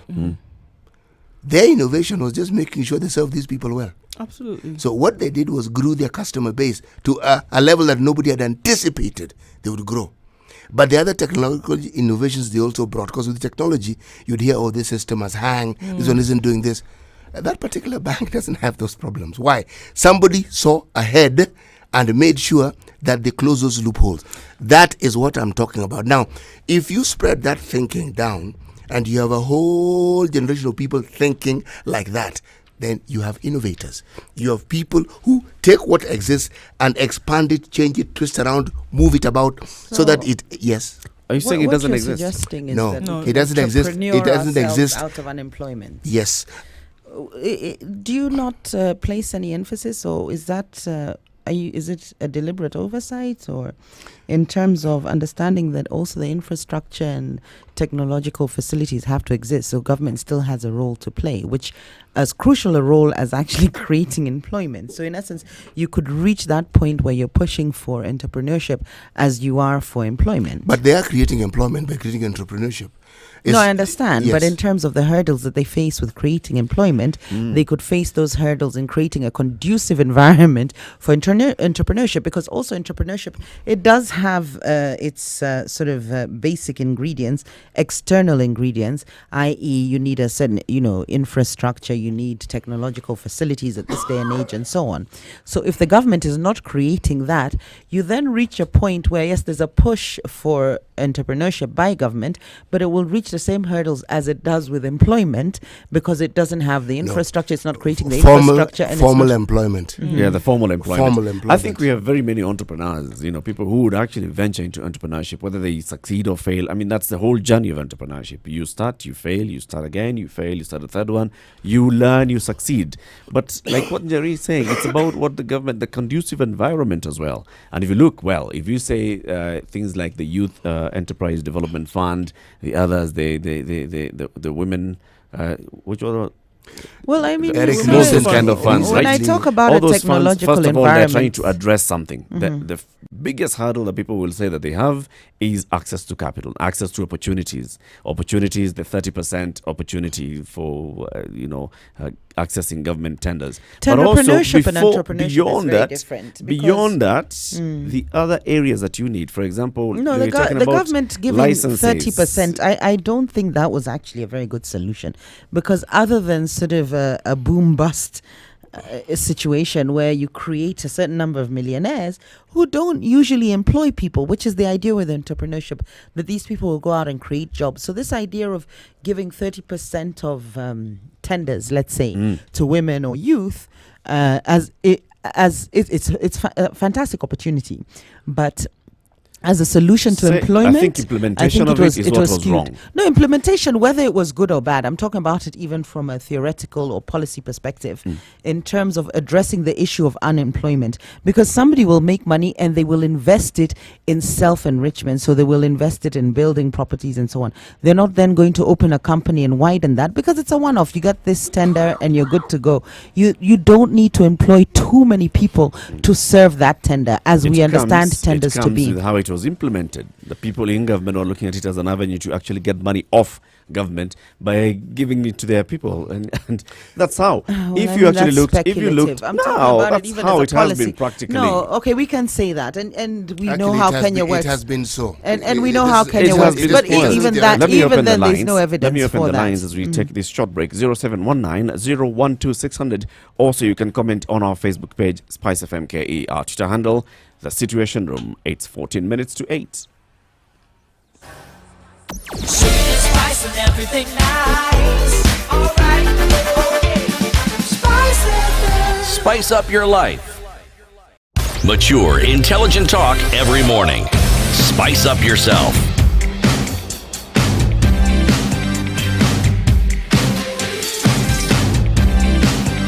Mornings done right. 94.4 Spice FM. Phone lines are open. 0719-012-600 at 14 minutes to 8 o'clock. We're discussing entrepreneurship and training. and the opportunities that abound. And before we went to the break, we were talking about, what are those conducive environments? What's that conducive environment that the government needs to do? What is Eric, it policy-wise? the government has done a lot practically? in that direction. Recently, Ndu brought up a topic here. The topic arose because it elicited a lot of debate outside this country. What young Kenyan scholars were doing to help other people, specifically in the UK, achieve some educational requirements. And when we read what young people were saying, the people who were involved in it, remember, when you create a portal that allows people to do this, you have created opportunity. And the opportunity brought in more opportunities. And people understood that there was a demand for this service, and they provided the service. Now, the hue and cry came about now as to the legality of it. Right. In our country, there was no illegality. No issue. In the other country where we provided the service, there were issues of legality that were raised. But again, the opportunity existed. If the government hadn't created that opportunity, it would have been next to impossible for what they're doing to be done on the scale it was being done, because they wouldn't know even of the opportunities that existed in the first place. Then I think then in this case, I think if we're looking at now, where does the government play a hand in all of this? We've talked about policies that have already been put down are actually very beautiful in their creation. And we already know that the entrepreneurial spirit, if we're looking at Kenya, for example, is alive. It's alive here. Now then in this case, there needs to be a forced marriage between the two. Because if we're saying then that there is a gap later on, by the time they finish school or they're coming out of, some kind of tertiary education, then there also needs to be opportunity that has then been created in the environment or in the working environment in the country to be able to help them get a job that is going to be able to fuel their livelihood. So essentially, we can't just continue having people studying the same run-of-the-mill subjects day after day after day. Definitely, then entrepreneurship and its goals and its ideals definitely needs to be taken in consideration when these other courses are being taught or when this other knowledge is being conferred, so that in the future you have definitely somebody who has the spirit and is now able to make the connection then between opportunity and ideas, then has the technical wherewithal to be able to apply all of it holistically. Now, my point is, if we're looking at entrepreneurship as a solution to unemployment, we must realize that the government still has a role to play, not only in our education system, which is perennial. We've talked about it and how it's important that it encourages entrepreneurship, but also the government must create an environment to ensure adequate productivity, entrepreneurial productivity, by creating the right amenities. I've spoken of technology, for instance, which is important at this day and age, given entrepreneurship now is innovation-based and relies quite heavily on technology. So, for instance, I'll give a very basic example. If the internet is not fast enough, or certain areas don't have the internet. So let's talk of Wajir, Mandera. I'm assuming, and this is a massive assumption, let's say Mandera, a ward in Mandera doesn't have connectivity to the internet. You cannot expect the same levels, given what entrepreneurship has become and how heavily reliant it is on certain technologies. You cannot have the same level of entrepreneurship there as you would in other parts of the country, for instance, Nairobi. So you cannot use entrepreneurship as a way out of unemployment. There's a phone call coming through. Esther is calling in from Mombasa. She'd like to contribute to this. Good morning, Esther. Good morning. How are you? Good We're morning. fine, thank you. Yes. Yes, Esther, go ahead. Good morning. Good Good morning. morning. Good morning to you. I wanted to comment on the issue of employment and our youth. Yes. And my take was the government should stop ticking a box when it comes to training of our youth, because, like the lady said, there are so many young people who are leaving the institutions of learning, and all the way each parent believes that my child needs a formal education so that after that they're able to be on their own. I don't mean they're supposed to be employed. They're supposed to be independent. Yep. So the government, to me, actually ticks the box where they say that we have this fund available, like she said, the youth fund. Then we have the women enterprise and all those funds are there. And we keep asking ourselves again, why is it feeling that people are not going for the money? And why can't we focus something like on our devolution side? Why can't we have the market, or rather the marketplace ready for them, like she said, upon the time they are finishing up their training? Because you don't need to waste time. By that time, they are hustling and everything. And then another issue I want to say is, when I saw a feature on telly, and it was saying that there was this certain boy who is a first-class owner, and he's begging in the streets. And nowadays we have everybody going out and saying, "Oh, employ me because I don't have a job," and all that. Within a day or 24 hours, there are employers coming out and saying 50 jobs available for this specific person. Yeah. So I've never believed that there are no job opportunities in this country. So the issue of job opportunities is the formal employment whereby I'm employed by Safaricom or any other firm. So that is the mentality that is in the institutions. By the time people leave their colleges or their training tertiary colleges, they say, "I am looking for a job." Even at Achis, say, if they work for you at Spice, they say, "I want to work here," because they have seen an opportunity like this is where I'm only supposed to be because I'm training on mass communication. So why can't we have the devolution government training their people? Because I know they send people, they have a fund of sending people to colleges, but after that they just tick a box. We trained 50 youth, we give the government the reports which are not updated, and then we just leave them there. So the issue of capital should be the last thing that these kids should be thinking about. The government should have already planned a kitty that gives you a startup thingy or something like that, so that there is no waste of time in between. And this mass exits from institutions, like the gentleman said, the curriculum guys, I've heard it for the first time, that they are supposed to give statistics that marry to the government Vision 2030 or something like that on employment. So those people are not doing anything because I've never had any feedback from them. And let's learn how to give feedback to people, so that when as parents, like she said, kama ataingia shule class 4 or year 8 or something, because at the end of the day, me as a normal Kenyan, I'm taking my child to the primary school. A well-placed person in government will say, my children will do GCE or something like that, and their path is straight. So they do not train, so they do not feel like us, how it is out here. Their kids are already in another level in other institutions. And I want to challenge the people who are there. I think your contribution and challenge are actually welcome and worthwhile. Let me just ask a question. You say because you haven't heard of something, then it then doesn't exist. No, not that it doesn't exist. I've not heard of that feedback where it comes. Kenyans are you not. haven't heard what the KICD has been doing in terms of. Yes, they. I know what they do, but I've not had that feedback. This is the amount of youth we are getting out of schools, and this is the ready how the curriculum is marrying to the job opportunities that are there for the youth. So that I've never had as a feedback, unless I'm supposed to browse on their website and read. Well, if you consider the information important, then perhaps you look for it. Yes.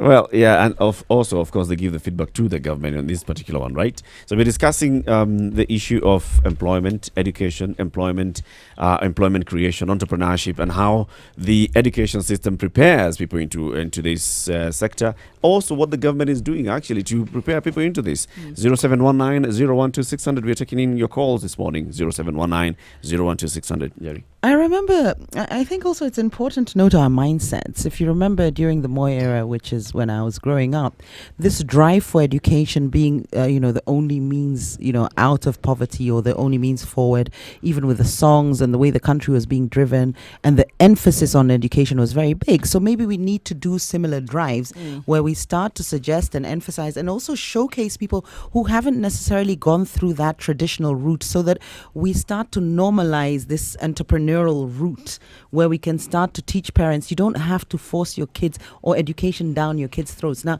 that sounds very counterintuitive, because even I've been brought up to believe education is everything. But clearly it isn't. There's people coming out with first class, LLBs and degrees, even masters, and they don't have jobs. In this economy, what you need is innovation and entrepreneurship. So not only should the government create that conducive environment by ensuring the amenities are there, technological primarily, given where we are in today's world and what entrepreneurship means, but also let's start communicating this so that we start to understand a different ethos. We're not handcuffed to this idea of education is, the only way forward. And you can understand why doing Moi's Let me check this call. Go ahead. This is from 97.7 in Malindi, Kilifi. Alan, good morning. Good morning. How are you guys? Good morning. Good morning. Yeah, I'd like to say something about this wonderful topic. Mm-hmm. Yeah, and my contribution is basically going to focus on the training aspect of it. Mm-hmm. So, yeah, the question here is when you think about our institutions that are providing entrepreneurship as the question then is, are they relevant? And I think, yes, they are relevant because these institutions provide that basic framework of understanding what, entrepreneurship is all about. And sadly, maybe for most of the institutions that I know, that is why it ends. What I'd like to see is institutions going one extra mile and now basically becoming facilitators, of entrepreneurial growth in this country. What do I mean? If you take an institution like Strathmore, for example, I know that they have an incubation center to promote entrepreneurship. Yep. And it doesn't end there. So they actually have cycles where they vet and select very innovative and promising ideas, and then they provide funding to basically do some proof of concept.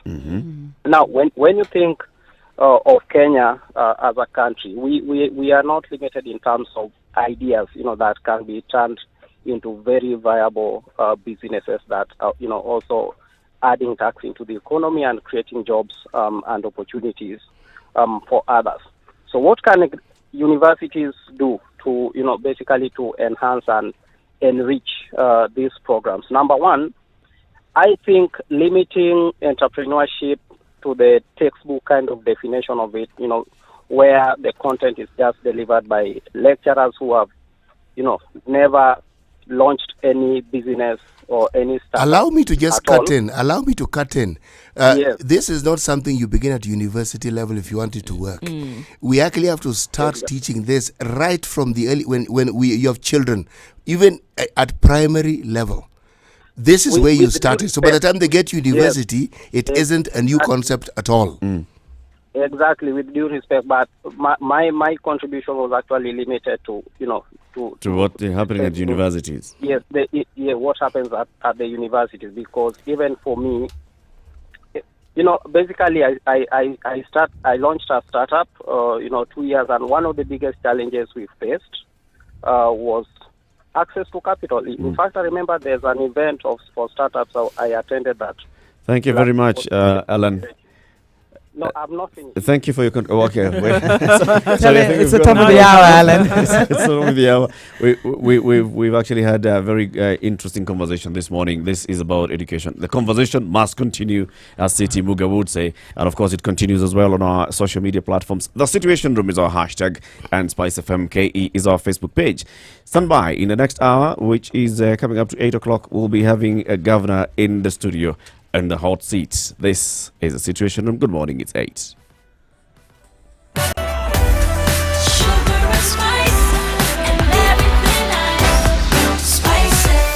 Spice up your life. Traffic. All right, Kiambu Road is a mess, but it's better moving onwards when there now is some joining with the Thika Superhighway. At the NYS overpass, it is traffic. It is, I'm going to have to say it, bumper to bumper.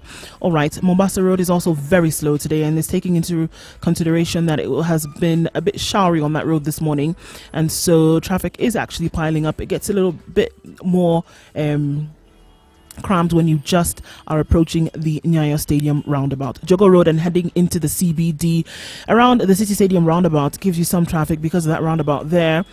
Coming off from Gong Road is not so bad this morning, has not been much of a nightmare. From Prestige Plaza all the way to the City Mortuary, unfortunately, is very, very slow. Bagavi Way users are causing the delays there, and that is, we have to understand, the dregs of the traffic that came from the accident that happened in the early hours of this morning. There are light rains, so please do be careful as you ply the routes this morning. Let us know what's happening in other parts of the country as well. So traffic, give us a call on 0719 012 600.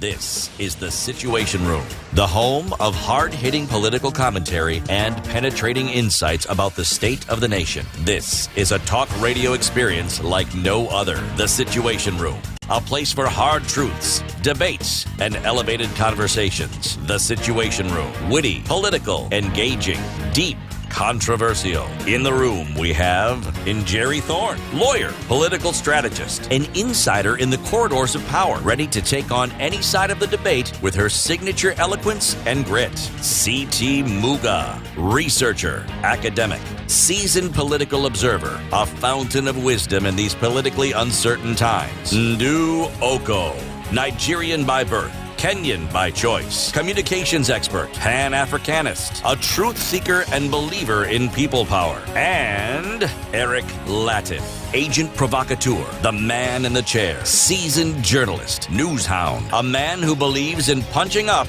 not down. This is the Situation Room. The only way to start your day. Well, it's 2 minutes after 8 o'clock. Good morning and thank you very much for joining us. This is The Situation Room. It's Kenya's biggest conversation. We're broadcasting in Nairobi, 94.4, 87.9 in Mombasa, 102.5 in Kisumu, 96.0 in Nakuru, 96.7 Eldoret, 97.7 in Malindi, and in Nyeri, it's 90.9. And this morning, we know in the frequency of 90.9, Nyeri, we've got very many listeners, especially from the area of Laikipia, because we have the governor of Laikipia, Mr. Derito Moreithi, in the studio. Good morning and welcome. Karibu sana to the hot seats. Well, thank you. Good morning to all of you. Good morning. Now, Mheshimiwa, asante sana for joining us. This is your first time coming into the studio. Of course, we'll be inviting you over and over and over again. So be prepared for that. First, let's talk about Laikipia. And Laikipia, of course, is a hugely cosmopolitan, county. Many people would not know that. So Laikipia's headquarters is Nanyuki. We know the other areas around Laikipia County. Give us just a quick lay of the land of Laikipia since you took over as governor. Well, thank you, Eric. I was listening to you guys on the radio on the way in. And you're talking about this whole matter of breastfeeding. And, just 2 weeks ago, I was opening a creche for the people who work in the county assembly as well as the executive side in Nanyuki. So here's my contribution to that whole debate. Yes. Is that although you might say that objectification of breasts and so on, but I think the whole point is to provide a mother with an environment that she can nurture an infant and still be able to work without those two things being seemingly in conflict. And I think that's why generally, not just in Kenya, I think global best practice is to provide a space where lactating mothers could attend to an infant and be able to and anyway, this is in Nanyuki at the county assembly compound for use by the folks who work at the county assemblies, both the honorable members and their staff, as well as of course my staff on the executive side. Laikipia, you ask, Laikipia is about 10,000 square kilometers. That's about the size of what used to be called Central Kenya. So if you take Nyeri, Kiambu, Nyandarua. Wait, so Laikipia is Central. It's that size. It's about that size. Interesting opening sentence. It's a large space. Yep. Our gazetted headquarters is actually Rumuruti. I see. Although both the executive and the assembly, we operate from Nanyuki because of historical issues, that the facilities are not available. We are only now building facilities in Rumuruti. Nanyuki is on the western tip of Laikipia. From Nanyuki to Churo, which is our boundary with Baringo, would be approximately 110 kilometers. And from Nyahururu to Suguta Marmar, which is our northern boundary with Samburu, about 141 kilometers. So it is a reasonably big county. You're right. All of Kenya lives there, and we like it that way. In my public service, we have 32 of Kenya's ethnic communities working there, including perhaps some of the smallest, like Yaku and Jems. But we are all there: Kikuyus, Turkana, Samburu, Maasai. It's a melting pot of Kenya, would you say? Absolutely. Mixed race? Mixed race, indeed. I know it's the headquarters for mixed race people, apparently. Absolutely. And, yeah. So, karibuni sana. As we say, tembea Laikipia or sema Laikipia. Yeah. Now, there's a lot of work that, of course, you came in and started working on, and there's stuff that you've done. So one of them, of course, you've told us it's about that inclusivity of all communities feeling represented in the county assembly. But also there's the issue that has actually emerged, the issue of provision of public health care. And, Nanyuki some people have actually quoted and cited Nanyuki as one of the models of universal health care. And I can tell you, Eric, I mean, I don't want to pretend it has been an easy ride. We've had some quite tense conversations, including with the medics. But right now, we a number of positives about where we are. We are leading in terms of household insurance, health insurance. About 60% of our households have NHIF. Mm-hmm. And this is because we go door to door. We have CHVs, community health volunteers, and every day they go out door to door to households to talk about health. And they have a mobile application that then we use. It's called Mjali, that we use to register people onto NHIF. So we've had, I would say, reasonable success in ensuring that UHC is happening. There's still some big issues to deal with. One of which is of course, having the right HR. And it's a deep conversation because some people think the right HR for UHC is talking about specialists. Say the kind of doctors that you might find at the top referral hospital. But nothing could be further from the truth. UHC is about covering the entire population with the most level of service in a way that does not financially ruin them. So in an affordable way. So affordability, almost by definition, will be a function of health insurance so that you spread the risk across the whole population. Having services to everybody is about what is happening at dispensary level, at health center level, so that you're providing a service close to the citizen. And of course, then are you able to cover the entire population?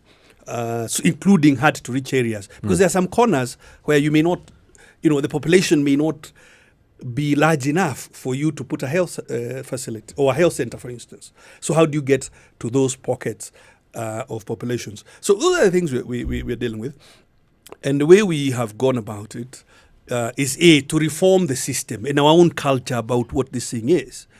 So to get the team working on health, first of all, focused on what is our mission in terms of achieving UHC, to make sure that we use data and we understand disease patterns. For instance, they complain often in Kenya that there are no drugs in facilities is actually a failure of connecting data to action. Because you see, disease patterns are not even. They're not uniform. They're not uniform. I'll give you a practical example. Nyahururu is high and it is cold.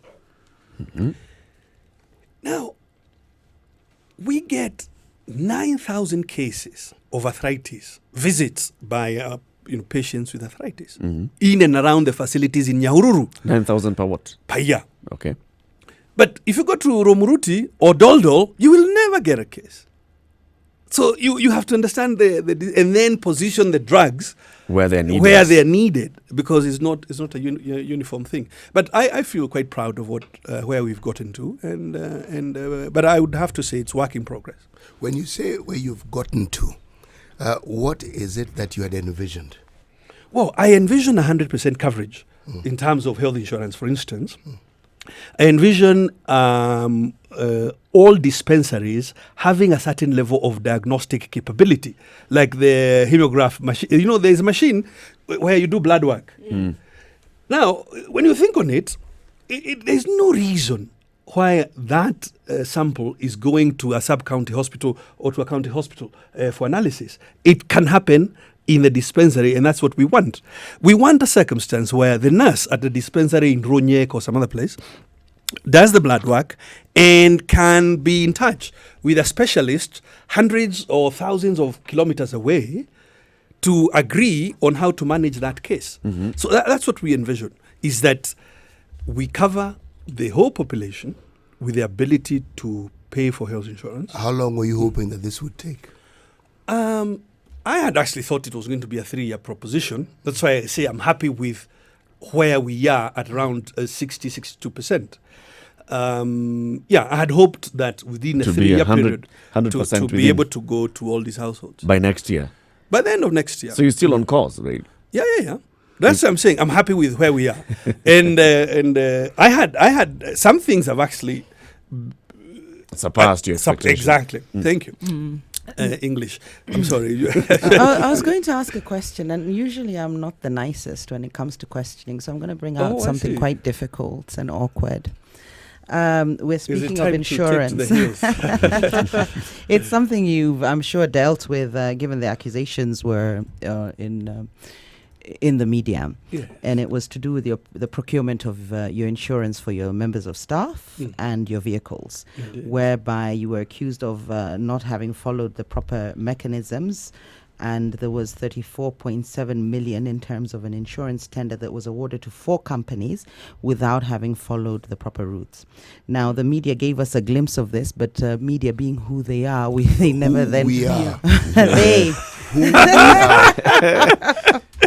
those people in the media. They didn't follow through. So other than the accusations and the story, we then never heard what happened. I know you were facing a committee in terms of you were being questioned about it, but the media didn't give the public the conclusion to this. They tend to do that. There's accusations that are thrown around. We get a little bit of it, but we never hear if it was an audit query. We never hear whether you handed in the proper documentation thereafter or what happened following that. I did appear before the Senate Committee on Public Accounts on a number of items. One item, which everybody does, I think, up to now appreciate, is a question of IFMIS and the fact that the IFMIS system is not 100%. Right. So when you generate reports from IFMIS, some reports are quite. I know for fact, because we have documentation, that the IFMIS people accept there's some things to be improved on it. On the issue of the issue that Senator Kajwang raised, he wanted to see the insurance policy itself. And we didn't have it. And that was what the hula baloo was about. Now, I mean, you can well understand, we come to Nairobi. You know, it's not as though we put all the files in the Land Rover. So we didn't have that particular document that he asked for. Could it have been scanned and sent to you, given it could have been scanned. But we are sitting in the committee. He's saying, give it. If I were to challenge you, give me this document right now, you may not have it you have to give me the time. in your hands. Yeah. But I want to tell you, if there is any public service that is undergoing amazing reform, is Laikipia. And you must have seen the news like 2-3 days ago about the number of people we have prosecuted from across the system. And the number of people we have exited from the system. Basically asked not to return to work if there are allegations of corruption having leveled against. I have just sacked an officer because of an adverse audit opinion. Yeah, you have to look. This is Kenya of today, and there is not going to be room for that kind of behavior in Kenya of today. Well, in my Kenya, my government, in Laikipia, it's better you say that. There's not going to be room. Does that mean there's a job vacancy? I'm sure. I do like Nanyuki. I'm sure you recognize the job application when you hear one. Look, it is a continuous process. But allow me to just summarize it. The issue. As I came into office, because you see, the fish starts rotting from the head. Absolutely. Now, my county executive that recruitment process was a professional process handled by Deloitte and Touche. Right. I mean, that's who I am, and that's what I bring to the table as a leader in this country. So you wanted to work, you applied, and it wasn't a question that you were on my campaign or you applied. So you needed to be able to prove that you have some competence. The second bit that I did was, in fact, to exit the Public Service Board, because it is the key agent to help me manage the public service. So I did this. The third thing that I did is to get people, you must have a work plan as a staff member. And now we are on you filling a timesheet at the end of the week. A work plan as an individual. As an individual. Right. And that work plan must be related to the departmental work plan. Aligned to the goals. Which itself must be drawing from the CIDP. So, and at the end of the week, you will fill a timesheet that says, what did you do for the week? So that we can see how is that related to your work plan. And by the way, if you don't fill a timesheet, you are not on the payroll. Now, we encountered, of course, that some staff did not have IT skills, and we have remedied that by actually paying for them to get IT skills. Right now, we are on more higher level ideas, like project management, because government is hundreds and thousands of little projects. You're going to fix a road here, a bridge there, and we want people to have the right skills to manage those projects appropriately. Can I say that, there is never an issue? I mean, that would not be a fair representation. But I can say without fear of contradiction, we are probably the best public service sitting in this country today. How many members does your public service have? Well, probably because that's me saying. I think a third party must evaluate that, like you. I mean, I am. I was asking how many we are staff 3,179 as of beginning of September, end of September. Right. Half of whom are part time. So that, I mean, they don't work the full time. Right. 62% are women. Oh, fantastic. Yes. And Excellent. 30... The balance. 30... I want to tell you something. 37% are youth. Intersex? 37... Actually, I don't know how many okay. intersex are. I'm pushing 37%. Yeah. And the oldie... Well, the people on the fifth floor. People on the fifth floor. Right. Your comrades. My comrades. Yeah. We are 27% of the workforce. Okay. Now, tell us, if you were to draw parallels with the president's sort of Big Four agenda, what would yours be for Laikipia? Without having to align yourself with because Laikipia will have its own sort of independent needs and very specific and unique needs. So as a county, when I say draw parallels, just in terms of giving you a framework to answer my question. You know why I'm asking that? You see, unless we want to change the citizen, a political leader is elected on a platform. Right. Often spoken, sometimes written. And it is that is the contract between you and the citizen. We are electing you to go and do A, B, C, D, E, as you promised in your manifesto. So I would feel a bit uncomfortable if I have to amending it right. now that I'm in office in order to compare myself with another person. Can I ask a different kind of question? Can I ask a different kind of question then? When we look at what it is that you've been able to do over time, health seems to jump out at one in terms of what you've been able to push and achieve. Is that something that has been deliberate? For the health of the citizens of Laikipia, or is it something that has gone along with all the other work that you've been doing? It was item 2 of my manifesto. And as I've explained it, my intention then and now, and my promise to the citizen, is to get everybody on a health insurance. And I even disclosed in the manifesto that I expected there would be, we say in the language, indigent. I mean, there would be some households that are really, really poor and may not be able to afford, and that I expected to pay, and in fact, I'm paying now for just over 14,000 households. Because this Mjali platform, yes, when the CHV goes to the household, she's taking not just health type data, she's taking socio-economic data that allows us to sort of estimate the income level of this family. So UHC was Number two, and my work around UHC started in my second week in office. By bringing partners on board, AMREF and others, and NHIF, and crafting this thing. So, what are the other big things? I found you talking about innovation. Innovation is point 3. I mean, I have a target to create 30,000 jobs. How? By providing assistance, particularly to small and medium-sized businesses. Just last Friday and Thursday, for instance, we brought out the big leasing companies in Kenya, to Nyahururu and to Nanyuki.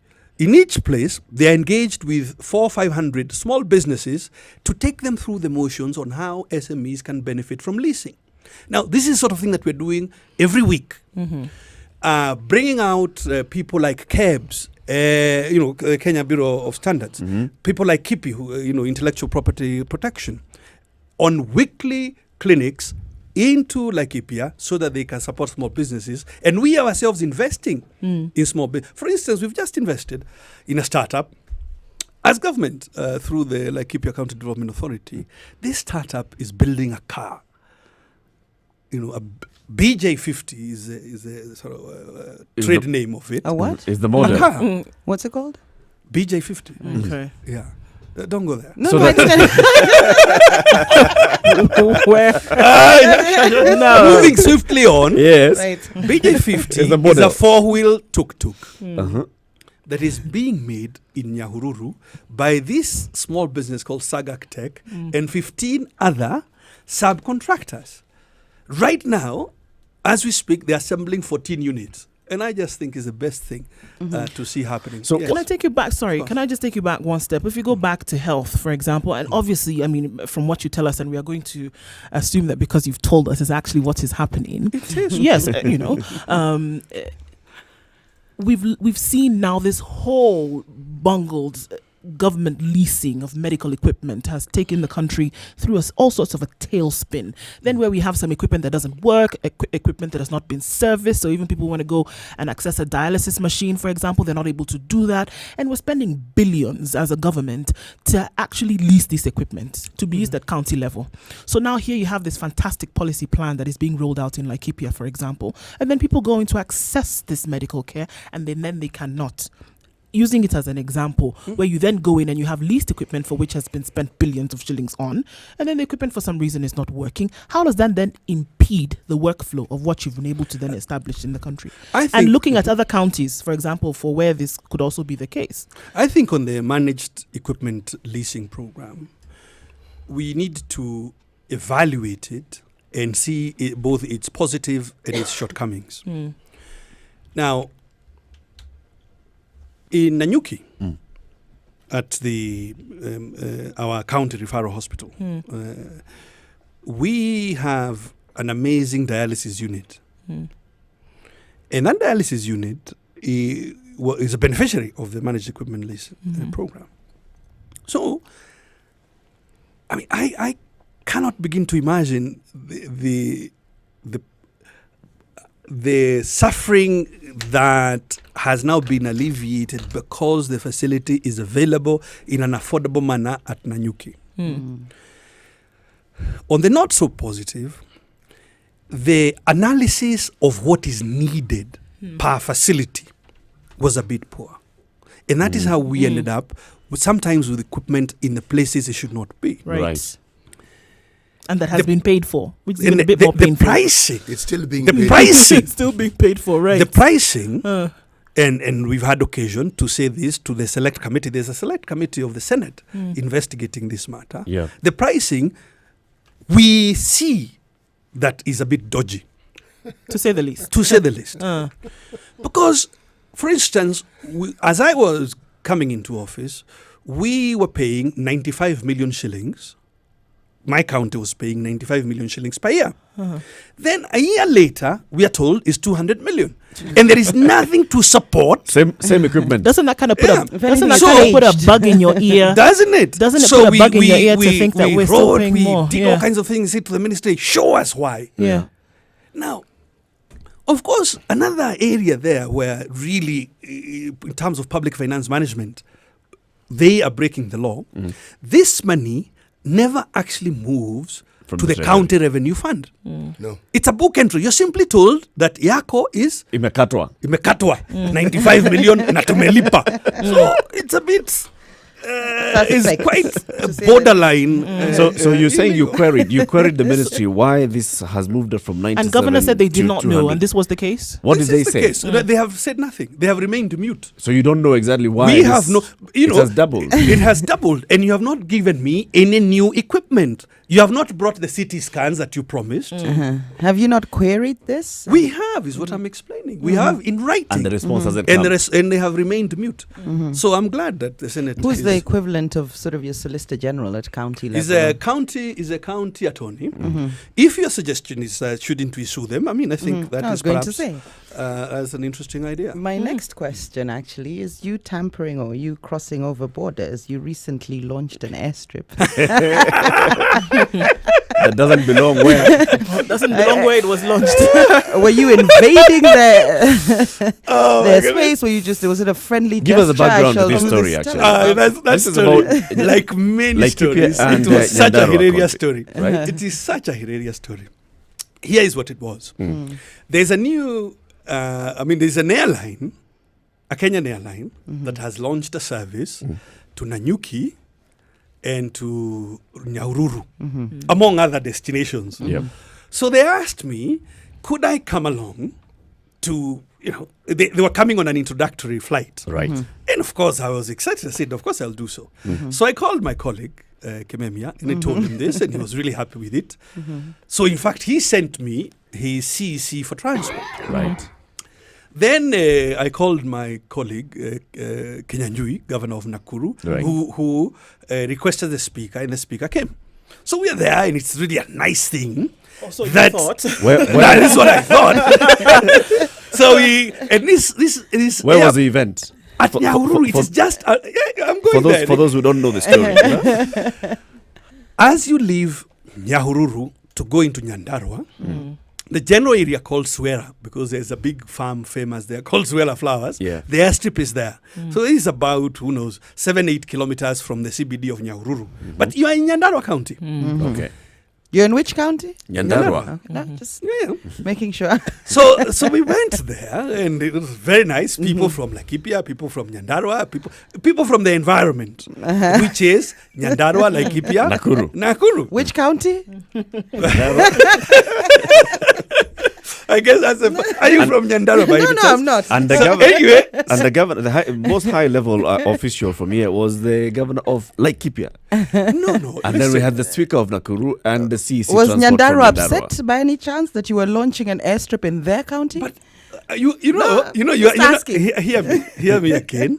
We were not launching an airstrip, Right. And I want to come to that in a moment. We were not launching an airstrip. To the service. There's an air service, and this was like their maiden flight to say to people, we are starting this service. And anybody you talk to, this is an amazing thing because it makes transport for those of us who work in that part of the country to Nairobi, realistic.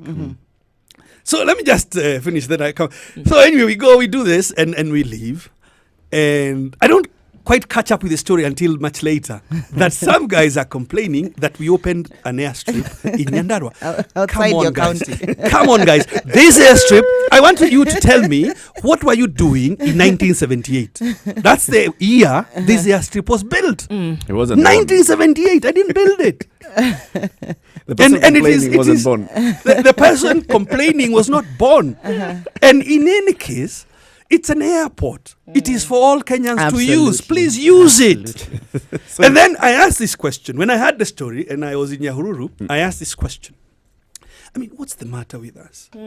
We ask that question quite often here. What's the matter with all of us? And maybe you can give us do some we, insight. Do we think so lowly of ourselves that we don't believe we should be flying in aircraft? But I think it Why would you... political why would territory is always territorial. Why would you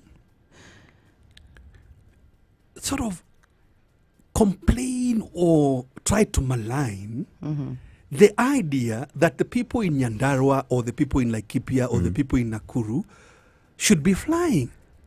I mean, what's the matter with our own You self-belief? very well. I've got to give that to you.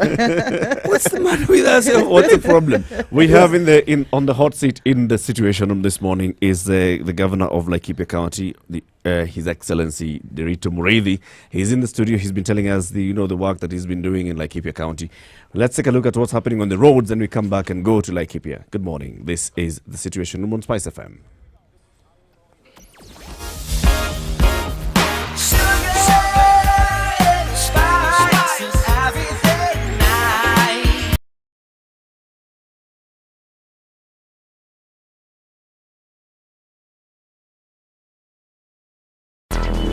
Traffic.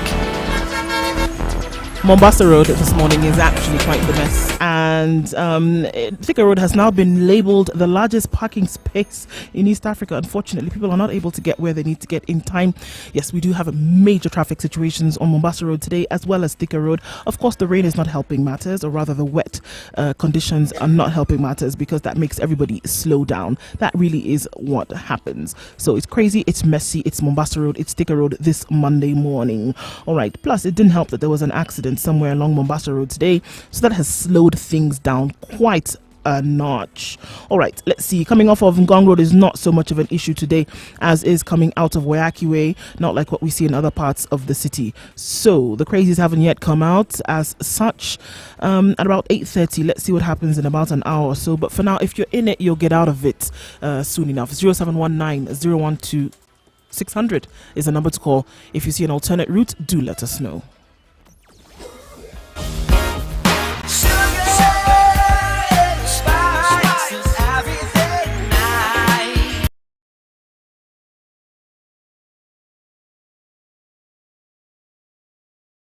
Mature, intelligent talk every morning. Spice up yourself.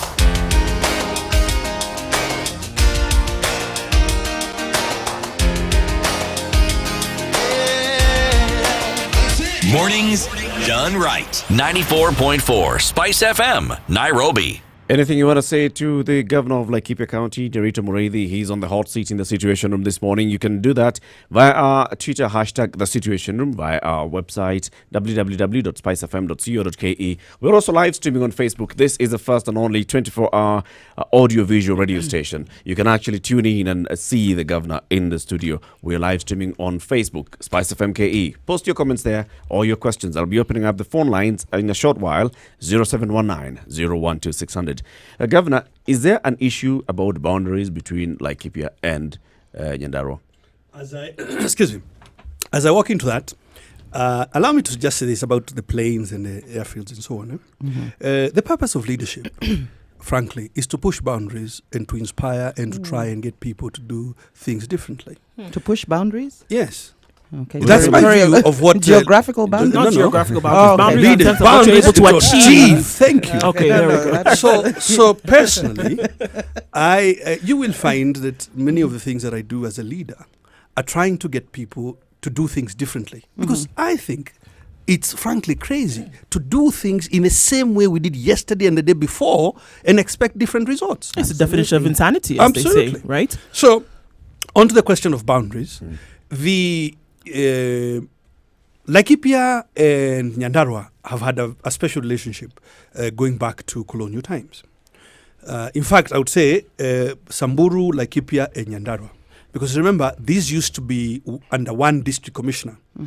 And for the longest time, the facilities, the town was Nyahururu.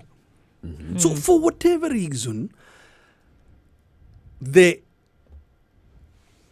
when Nyandarua was created as a district, the government officers and facility went to where the town was, and the town was Nyahururu. So growing up, or being even born, Nyahururu is a town in Laikipia, but Nyandarua operates from Nyahururu. So obviously there will be facilities in Nyahururu that belong to Nyandarua as a county. Buildings, for instance. But since independence, Nyahururu has citizens have always voted in Laikipia. So, to me, the way I've approached that matter is to say like this: if you go, say, to Gigiri here in Nairobi, the UN has a gigantic complex there. It doesn't mean that Nairobi belongs to the UN. To the UN. Yet, or if you go to the US embassy there, actually, the embassy is US territory. Yes. But it doesn't mean that Nairobi belongs to the US simply because there is US There's territory. a facility there. Yeah. And finally, my own approach to this matter, because, by the way, I was MP for West Laikipia before, during Kibaki too. And my approach to this whole question has always been, why does it even matter? If we were very smart, we should persuade the Nairobi government to come and operate from Nyahururu. That's how there will be more business and more jobs. So let everybody come to Nyahururu. All we need to do, which we are now doing actually, not just in Nyahururu but in Nanyuki, is that as counties, we need to plan that small metropolitan together so that services are being rationalized. For instance, if you are there near the airstrip, and all the space between the airstrip and Nyahururu town, we cannot possibly expect you to wait for a fire engine that is coming from Olkalau, which is 60 kilometers away. The fire engine there in Nyahururu should serve you. Right. And that's exactly what we do. And it's the same in Nanyuki. The people living in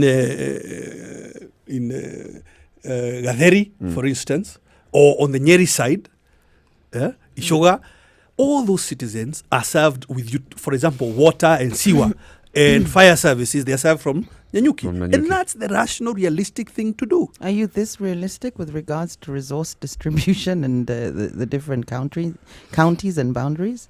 Are you this generous, I meant to say? Because you seem very generous with the services, but what about when it comes to providing services outside your county and resource distribution? Sewer and water and even fire services, they are not really for free as such. Citizens pay. Water and sewer, you pay quite directly. Yeah. So it's not. All I'm saying is that we should not be dogmatic. There's a boundary here. There's a boundary here. Pragmatic. Therefore, we must be pragmatic. If there's a fire across the river, go and sort it out. Whilst we're discussing territories and so on, of course, Mount Kenya, I saw you walk into the studio and you were handed a copy of the Mount Kenya Star. I wondered what the subtext.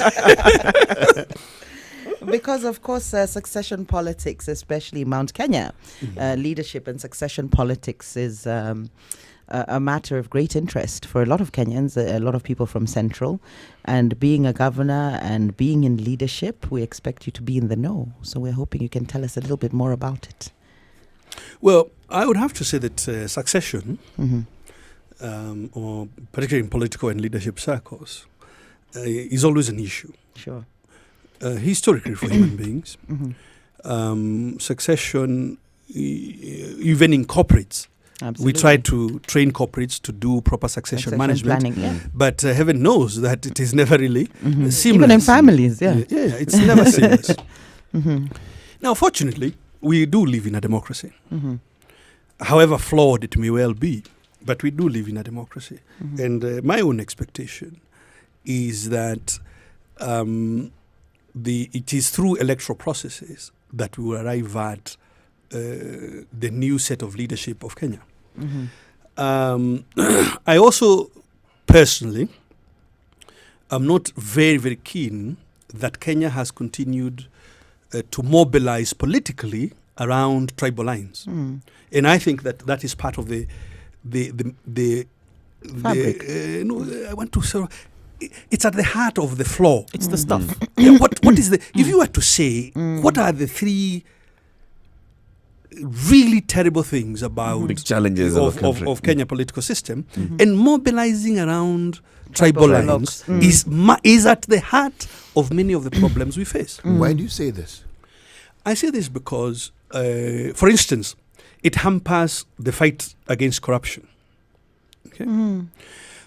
When I first became governor 2 years ago, and I sacked some guys, Kikuyu people came to me to say, we thought you are Kikuyu governor, how dare you sack our people? Yeah. And I said, then is it true then what they say that are you reinforcing a certain stereotype? So they backed off. So they backed off. But the point is that idea that simply because somebody is Kikuyu, therefore we must rise up and defend them, or simply because somebody is Kalenjin, we Kalenjins must rise up and defend them. Simply because somebody is Mijikenda, we must rise up. That is part of a big issue around corruption, or hampering corruption, the fight against corruption. Number two, think about how to build this economy. We are a small market. 46, now nearly 47 million people. We are a small market. You can't grow a global business by looking at your local tribe there. You can't.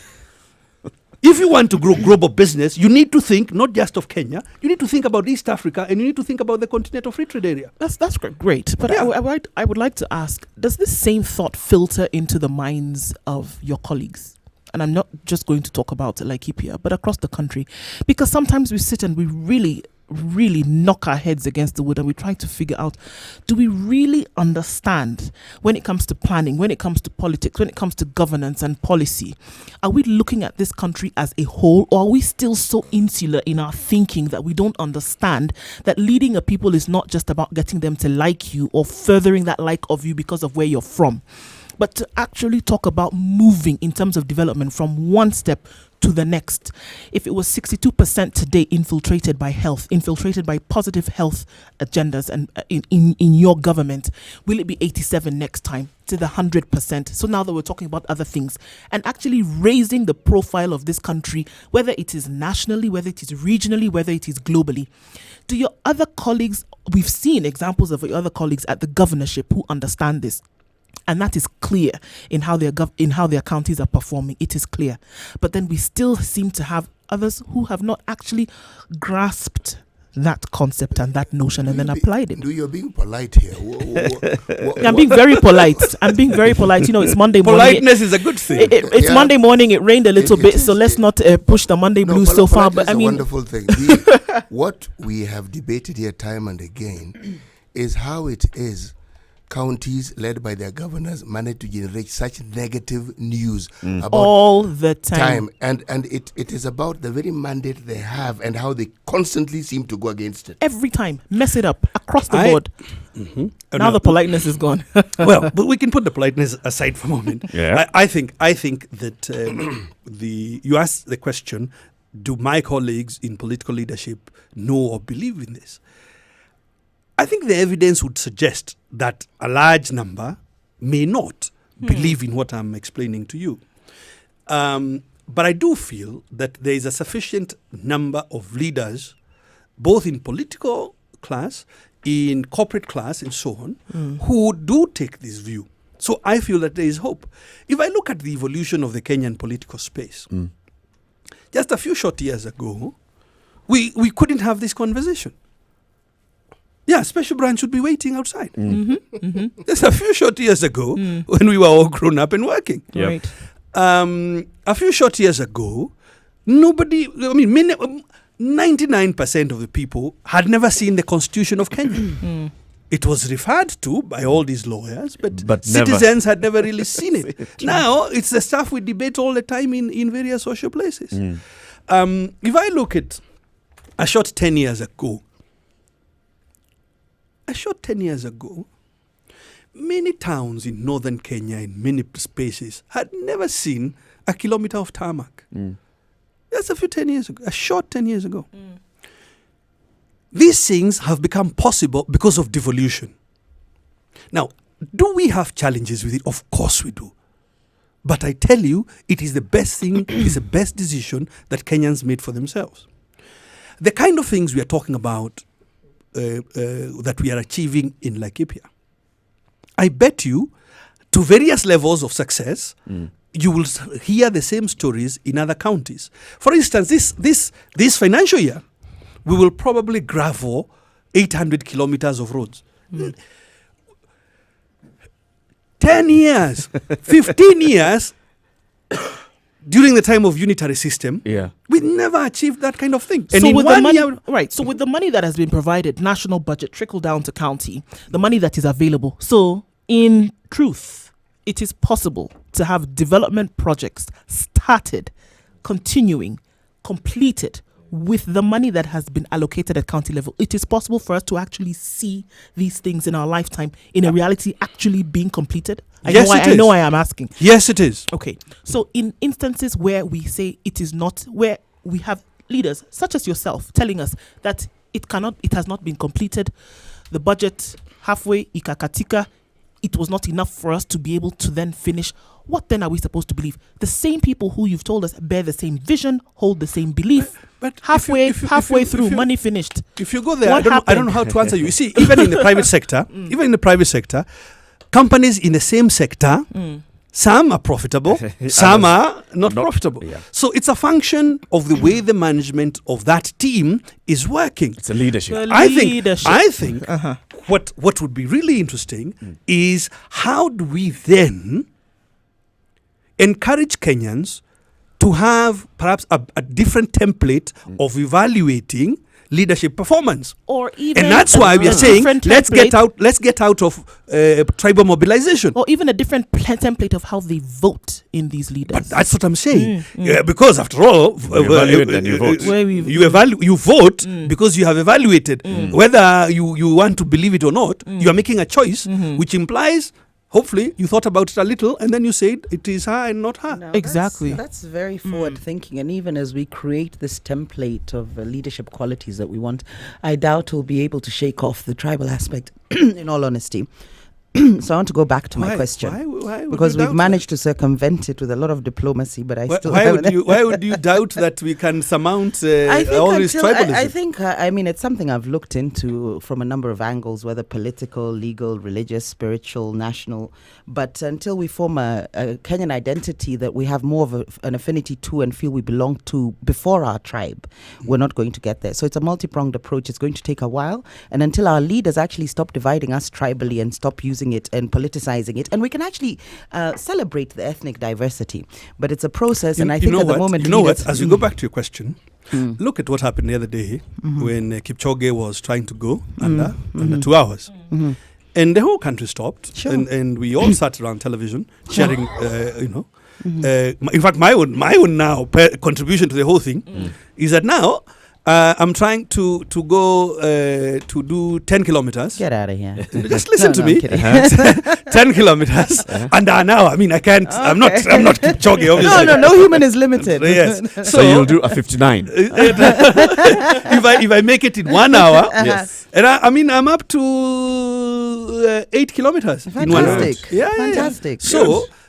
look, I really think we have a lot of reason to be positive about where we are. It's not to say that everything is working correctly, but I do believe, honestly, that we have a lot of reason to be positive about where we are as a nation. But I think that leaders have also failed to see the unique opportunities upon which Kenyans can be unified, and have constantly gone back to tribe as a unifying factor. And this is a brilliant example of what you've given just now, on a platform upon which Kenyans can be unified, because then with that unity, there's so much more that you can do. But I think leaders have failed again and again to use those other unique opportunities, and have always relied on tribe. Your Excellency, I actually disagree with my colleagues on this particular matter completely. And I always do. My assertion is we actually do not have a tribal problem in this country. It's not a problem. It's been made into a problem. A challenge. But the ethnic diversity exists. If we ignore it, it will surface to the top at a later date. So I don't even think there's a we different ignore approach. It. We do. I want us to open the phone line. So when we come back out of this short break, as the governor takes a sip of water, 0719 012 600, 0719 012 600. Also,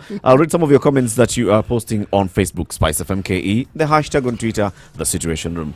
It's 10 minutes to 9. Good morning.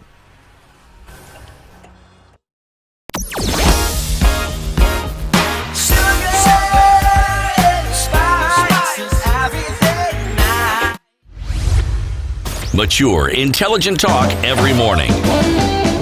Spice up yourself.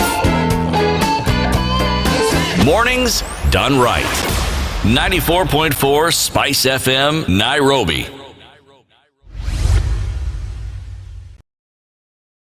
So my approach to this tribal problem, as we call it, is to accept that we're a multi-ethnic democracy, and there's no harm in that. And the minute we espouse that and start tweaking our democracy and the framework through which we govern with that in mind, then we start to deal with the problem, or at least make it not a problem.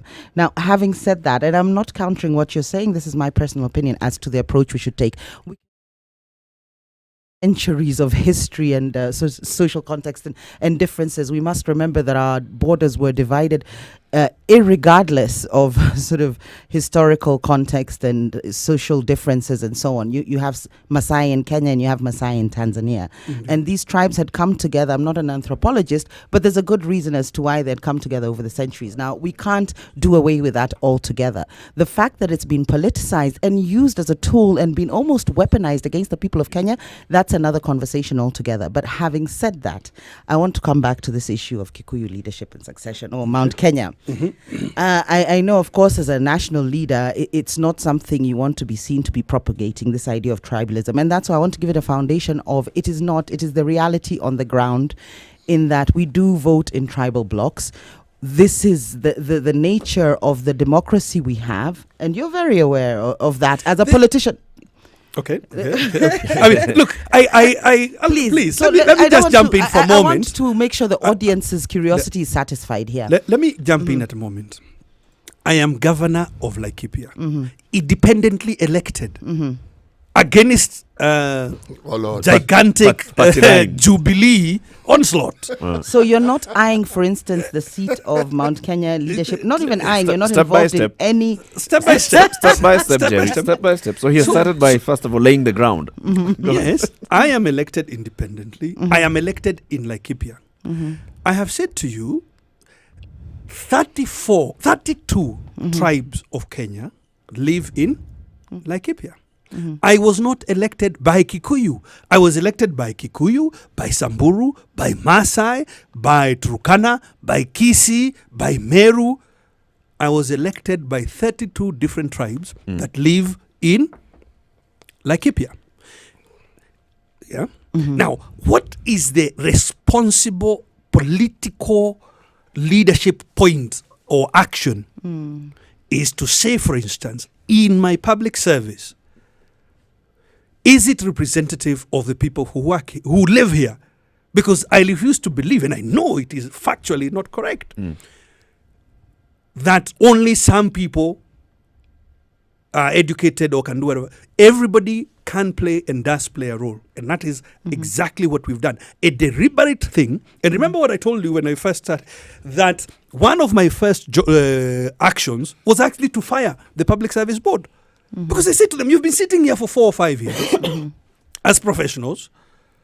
Why don't I see a deliberate effort to ensure that every Kenyan who lives, the tribes of Kenya who live in Laikipia, feel that they are represented in a seat of power? Inclusivity. Absolutely. So, it's not to say that we don't have tribes. Of course we have tribes. Absolutely. And we have had decades and decades of tribal mobilization, but it is to say there is an opportunity for us to. You're taking very long to answer that question. Get to answering that question. No, it's fine. I was enjoying. If Jerry is asking if she can vote for me as the sort of titular Mount Kenya leader, yes, please do. No, I want us to have be tribal. So long as we are not seen to be tribal. But you came together as leaders from Mount Kenya region, right? And we've seen you as governors from the region. We have an economic bloc, as a matter of fact. The economic bloc, like economic, or is there a political caucus there as well? It is an economic bloc, but it has some political side to it. There is no economic process that doesn't have politics in it. So we go into the politics of it, all right? No. We actually have tried very much to play down the political angle of the Central Kenya Economic Bloc, for the reason that our primary interest right now is how that bloc the market of that block can propel the small businesses within the block. Also, I'll be very honest, and it's important, if we're going to actually get over the problem or the tribal problem, because I believe in ethnic diversity and it doesn't need to be a problem, but if we're not honest about the conversations we have, and when you talk about playing down certain tribal allegiances or meetings or caucuses, the very reason for that is because anytime Kikuyus do meet as a caucus, there's an issue. Am I on the wrong? No. There's an issue. There's backlash from other communities nationally. There's assassination supposed chest thumping. So there's no communication. Even to come up with collective bargaining power, whether economically, politically, as a bloc, it becomes very difficult and things are hidden. And this is the conversation I'm trying to bring out. Kikuyus, truth be told, in my view, have been verified a little or a lot that you Kikuyus have commanded power, both politically and economically, and therefore, when we hear that two of you are meeting, we get a bit suspicious. Right. And I think that Kikuyu leadership has to manage that perception. Why do you think it's a perception and not a representation of reality? Well, it is a perception because the perhaps just as many Kikuyus as other Kenyans in other tribes have not had a role either in the wielding of power or in the wielding of economic more might. Kikuyus than any other tribe. Yeah, so that Kikuyus are poor, or many Kikuyus are poor. Kikuyus are in just like so it's not correct to sort of assume it is every Kikuyu simply because they are Kikuyu. You see, visual representation doesn't necessarily have to represent the whole truth. This is what we're saying. If you, for instance, look at, say, material well-being or wealth as we call it, and you look at the indigenous communities in this country, the one community that represents is the most are the Kikuyu. Asians as well. There's certain narratives that are amplified. Asians as well. If you look at them, or the Jewish community, there's certain communities that are not spoken about. I premised it on the native communities that we have. African Indians are native here now. They're a tribe. They're considered. Well, Kikuyus aren't. Then we are speaking the truth here. So we're saying the black. Yes, but that's what I am saying. Right. So native are the people everybody else found here. Okay, to put it simply. Now they represent that. Now what isn't spoken of is the phenomenal effort that they have made individually and as a community to present what we now see. It didn't happen overnight. Or the adversity that they faced, or their proximity to the CBD, or their interaction all that with the is part and Muzungu, or the parcel fact of it. that they received their title deeds So to earlier you, could is it actually perception or leverage their reality, land for CT? business. No, to you. For me, it's reality. And I'm saying there's nothing wrong with it. What needs to be managed is not the reality, it's the perception. I'm sorry, Your Excellency, we've dragged you into a tribal... Actually, Your Excellency, it isn't a tribal discussion. We said we wanted to talk bluntly about it, and I am actually doing precisely that. We are talking bluntly about it. We've had the governor of Laikipia County for the past 1 hour. We've had the governor of Laikipia County for the past 1 hour. We're going to retain you here for a bit, Your Excellency, because we need to talk about succession politics as well. And I've been telling people to post in their comments, and they have posted so many comments and questions. And also people have been calling. In fact, I've just not been picking calls, but I'll be picking them. Good morning. It's 9 o'clock.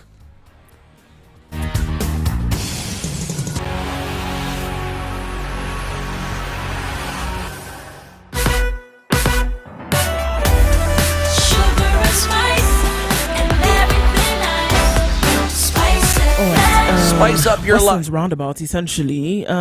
It's been open for some reason, but I don't know how that is helping issues, because now we have serious traffic. Now everybody using that same road and trying to get into the city center.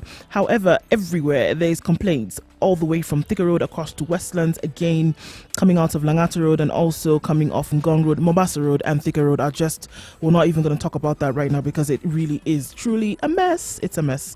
I could sing about it, but I won't. I'll save you all. 0719-012-600 is the number to call. You find an alternate route, but if you're stuck in it already, you're just going to have to wait it through, unfortunately. Call us. Let us know. Listen to the Situation Room while you're stuck in traffic.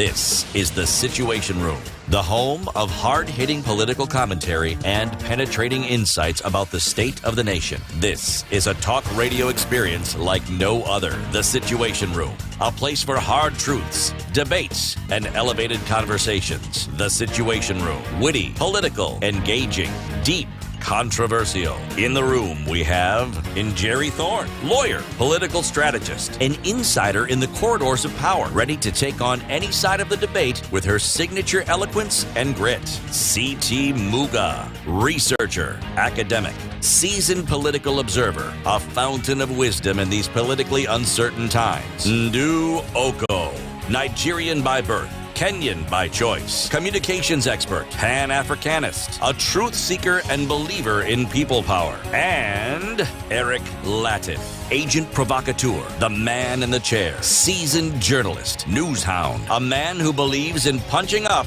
not down. This is The Situation Room. Yeah, we still have the governor of Laikipia County, His Excellency Derito Mureithi, is in the studio on the hot seat in the Situation Room. And yes, we'll be talking about, of course, succession politics, and we've got to go into that. Mheshimiwa, we have to talk about, this is what He's happening really circumvented in that Mount topic.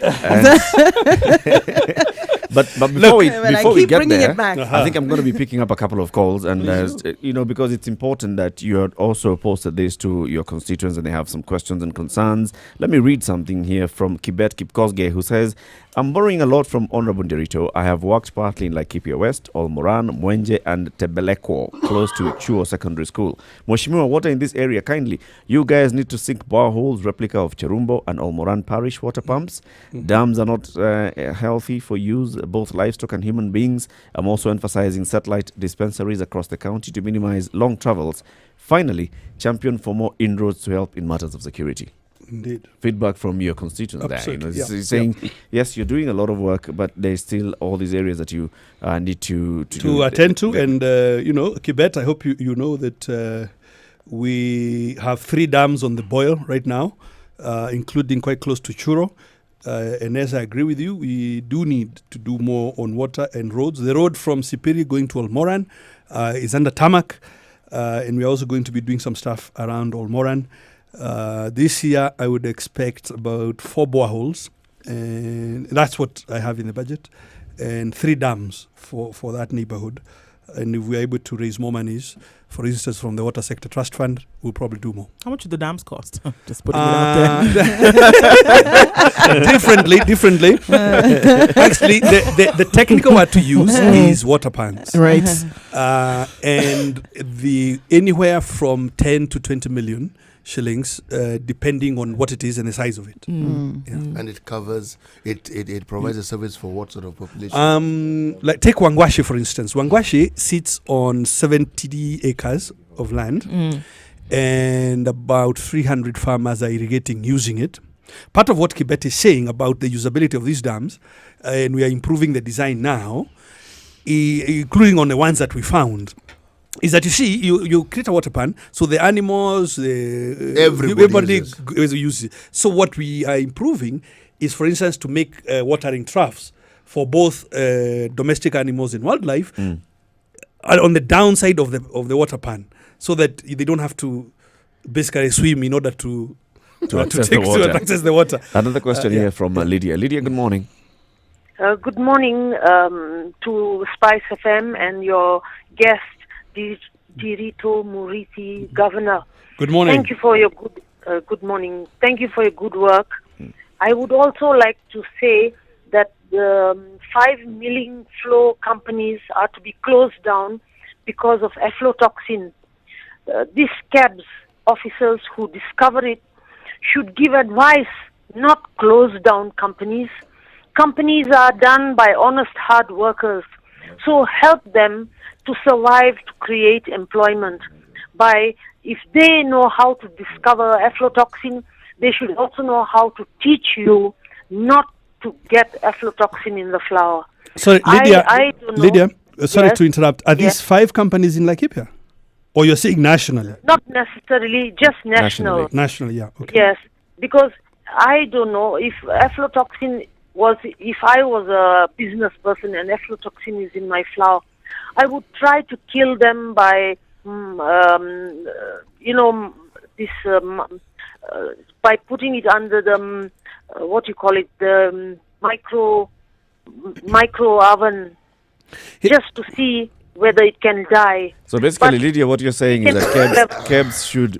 It's your comment here that KEBS should not be closing down these companies. You should be advising them on how to manage this. Well, let me, Lydia, here is a Laikipia solution.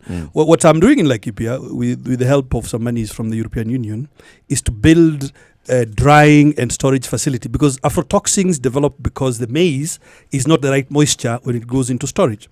So the immediate solution is to ensure that across the value chain, the way the grain is flowing, it is actually at the right moisture.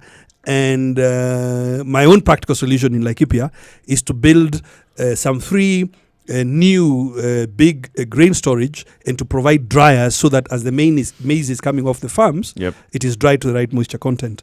But look, I agree with you that solution is not always really to close facilities, is to improve the way the value chain is working. All right, so let's go to Mombasa. Blackwater. Hello, good morning. Doing all right. Yeah, it's raining cats and dogs down. Sorry? What's happening to your line, Blackwater? It's breaking up. Cats and dogs. All right. Oh, it's raining cats and dogs in Mombasa. Yeah. Voila. Yeah. Okay. Actually, I wanted to comment on this tribalism issue. We don't see what's really going on. All right? And we all know the truth. Common at all. Blackwater, please call again. Your line you're really breaking up. While he's calling back, let's come back to my question. Sorry, Your Excellency. Look, let's talk. Jerry, let me try and put this to bed. Are people jostling to emerge as a leader in Mount Kenya? Obviously, they are. Now, I think that the smoke will not clear until after the electoral process or closer to the electoral process. So are we assuming Uhuru's leadership will end when his term ends as president? Because if you look at Western, let's say, or Nyanza, they don't necessarily have elected political positions, but they're still leaders of those voting blocks. What do you mean exactly? Njeri, what do you mean? If you look at somebody like Raila is not a president, he's not an MP, he's a party leader. An elected position per se.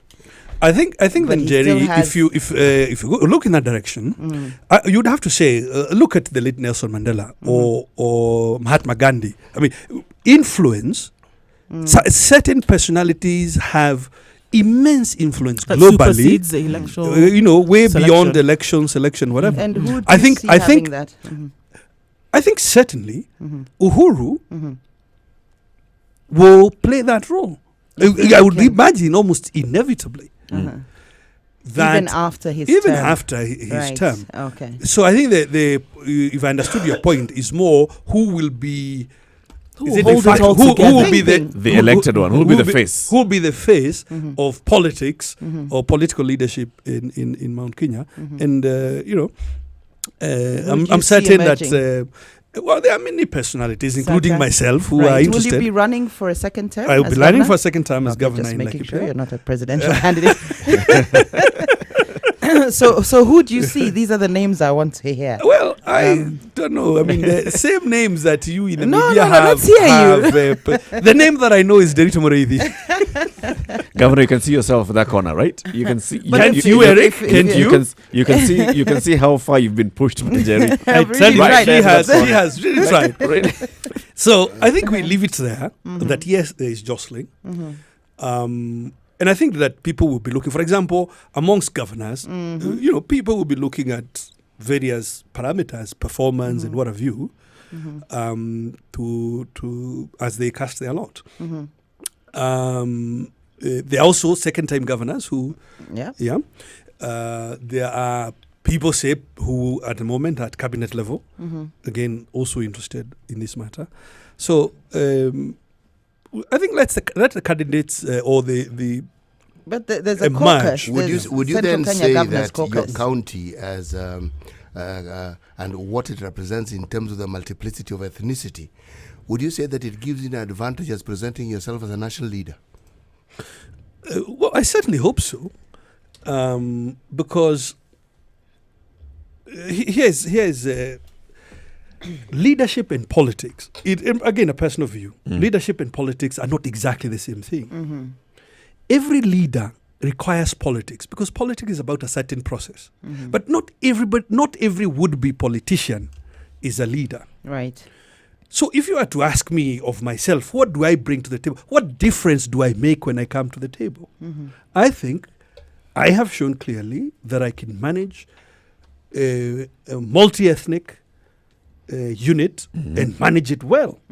I think I have shown that I can bring professionalism to the job and do so with relish and with effectiveness. Economic growth. So the simple response 8.6%. So the simple response 8.6% ahead of the national. Is it being felt vitu ni tofauti on the ground? That's Well, let's get a comment from Rono from Eldoret. Good morning, Rono. Good morning, Eric and Mweshimiwa and panel. Good morning. Rono. Yes, two things. Mweshimiwa, thank you for availing yourself. Yes, I do. One, I would want to ask Njeri to pick on the thread he had earlier on about entrepreneurship and marry it with issue politics.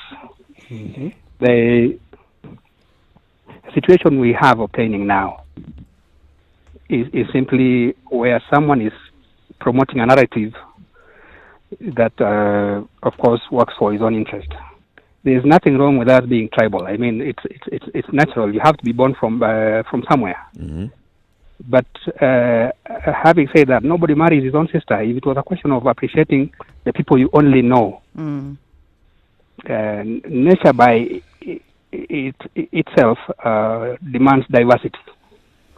There should be a cross-pollination of ideas, genetics, name it, anything. The challenge we have on promoting entrepreneurship is that we forget it is a mindset. It's not something you are going to train on. You either believe you are relevant to society and you have something to offer us, we'll pay you as a byproduct. The first point is you have something to offer us as society, be it a trader, an artisanship, Mwalimu City on the other end, you know. And so it goes the same way with leadership. It's the same as leadership.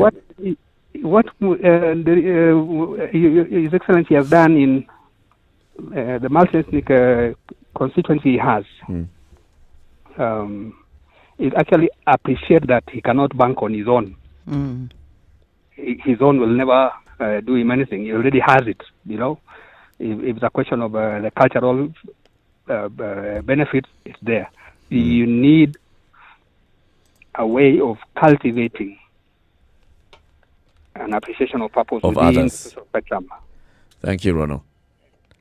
0719-012-600, that's the number to call in. You can call in and ask a question or comment or contribute to the conversation that we're having in the studio. On the hot seat this morning is the Laikipia Governor, Honorable Nderitu Mureithi.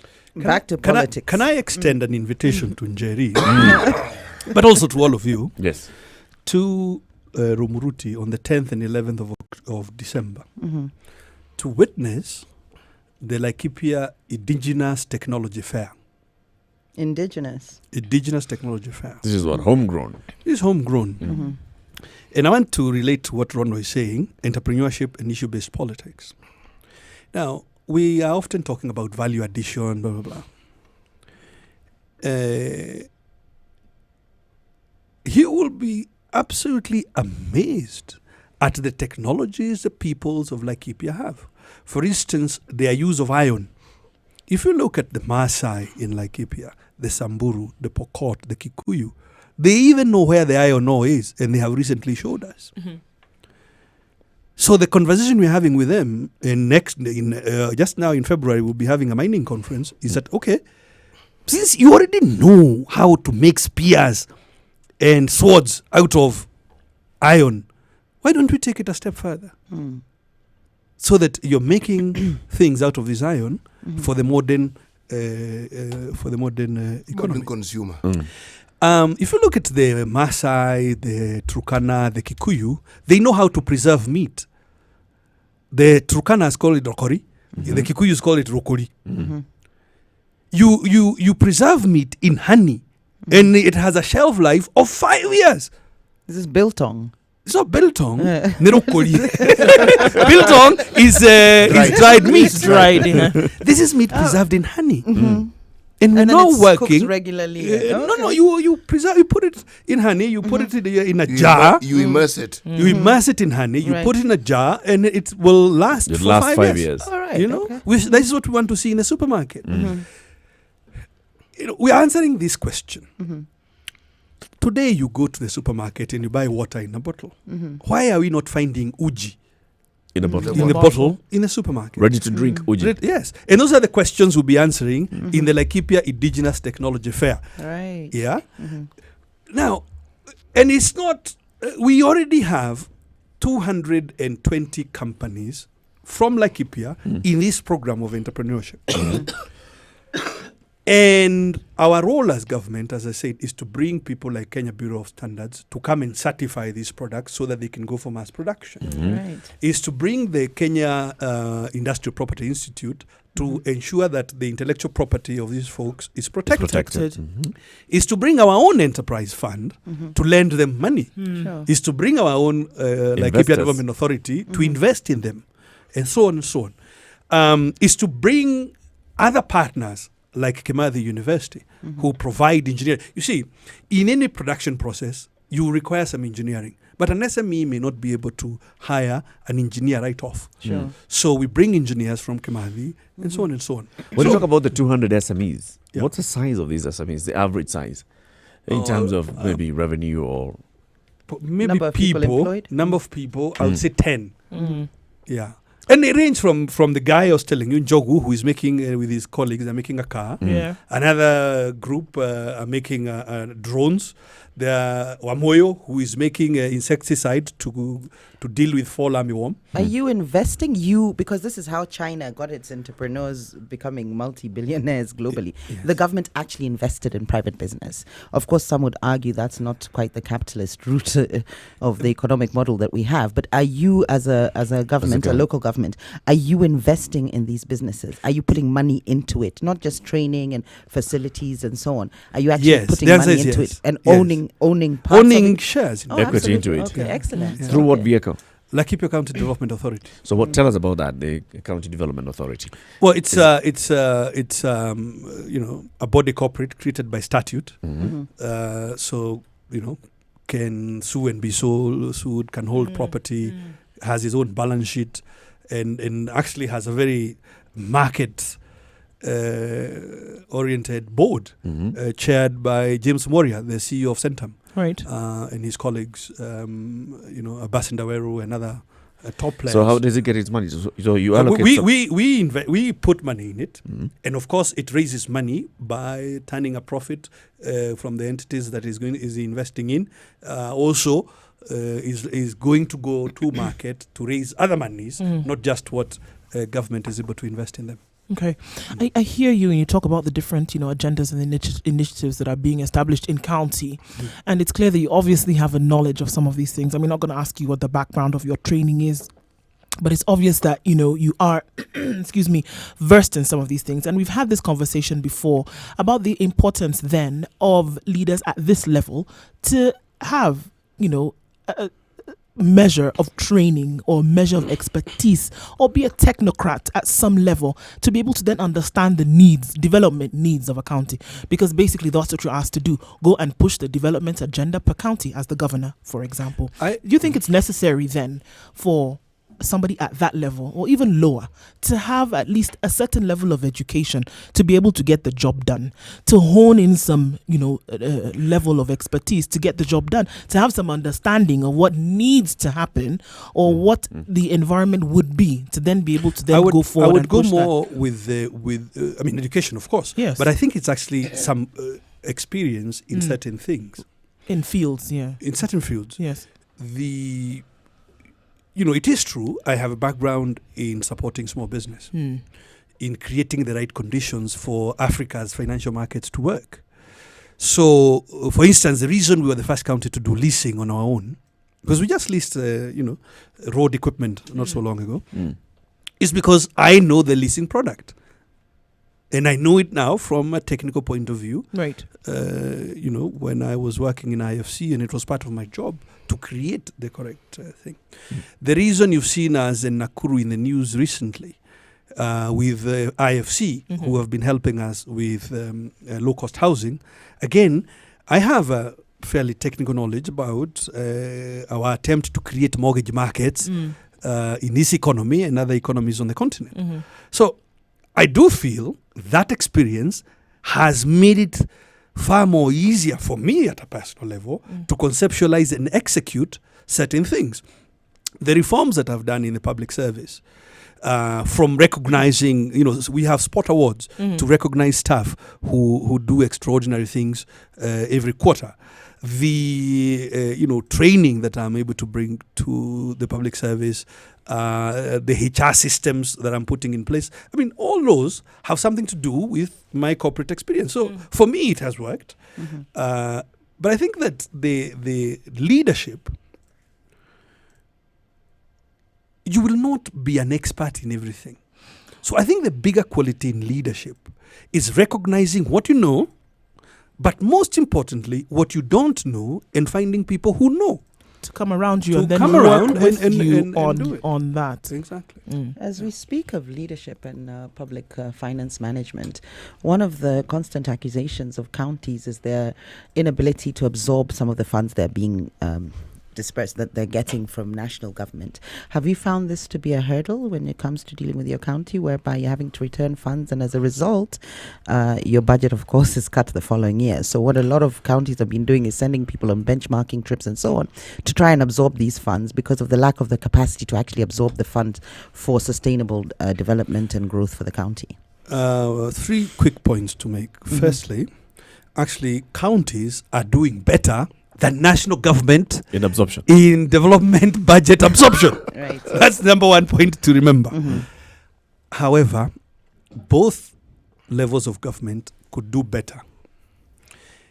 The way I've gone about it myself is to make budget absorption a performance matrix for my CEC or county minister, but they're called county executives, and the chief officers. So in their performance appraisal, how much budget you are absorbing in a timely manner is actually part of your... But does that not then encourage them to go on these benchmarking trips just to ensure that the money has been used? No. It when I say it encourages not them. that there's a problem with benchmarking. It encourages them. For instance, if you go to Laikipia now, every department, and the budgets were very delayed because of the issues between Senate and Assembly, you'll find that every department has a procurement plan in place.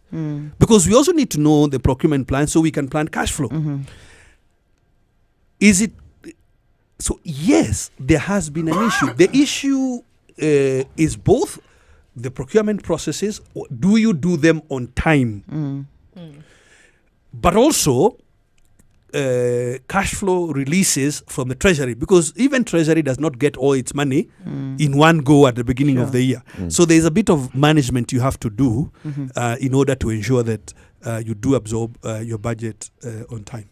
Your money comes in. I want to ask a couple of questions, of course, as we go into national politics as well.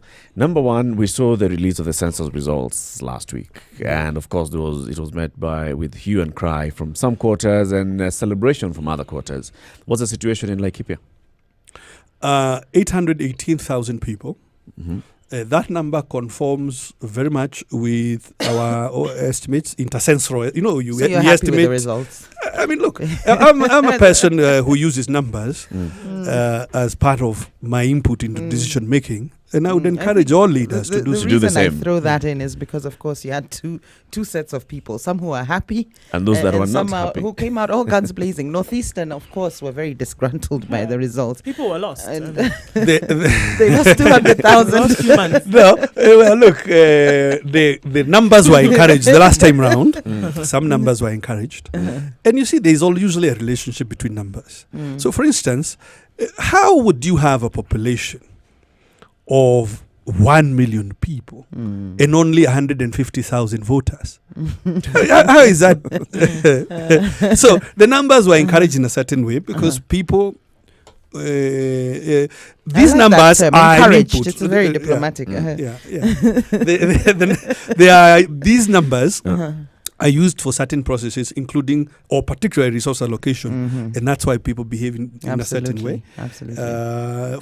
The Kenya Bureau of Statistics did a far superior job this year, including the gadgetry that they were using.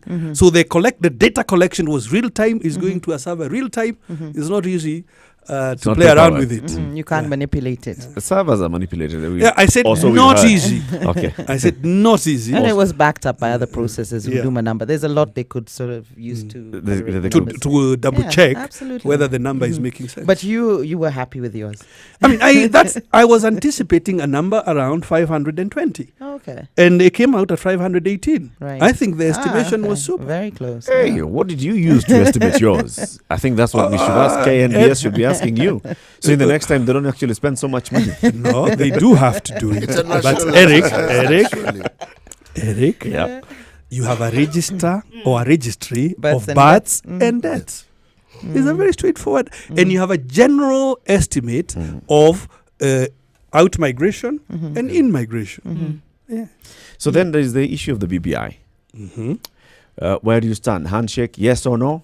Of course, we've heard leaders who are no. To shake or not? I would like to read this report to see its proposals. But I just want to repeat, and I have been on record already saying, we are all jumping the gun, debating a report we haven't seen, proposals we haven't read. I personally would like all of us to read whatever proposals are here in the BBI, but also Ugatuzi Initiative has some proposals. Even the failed Punguza Mizigo had some proposals. We should not be afraid of ideas. What are the proposals in the Ugatuzi Initiative? Is to strengthen devolution.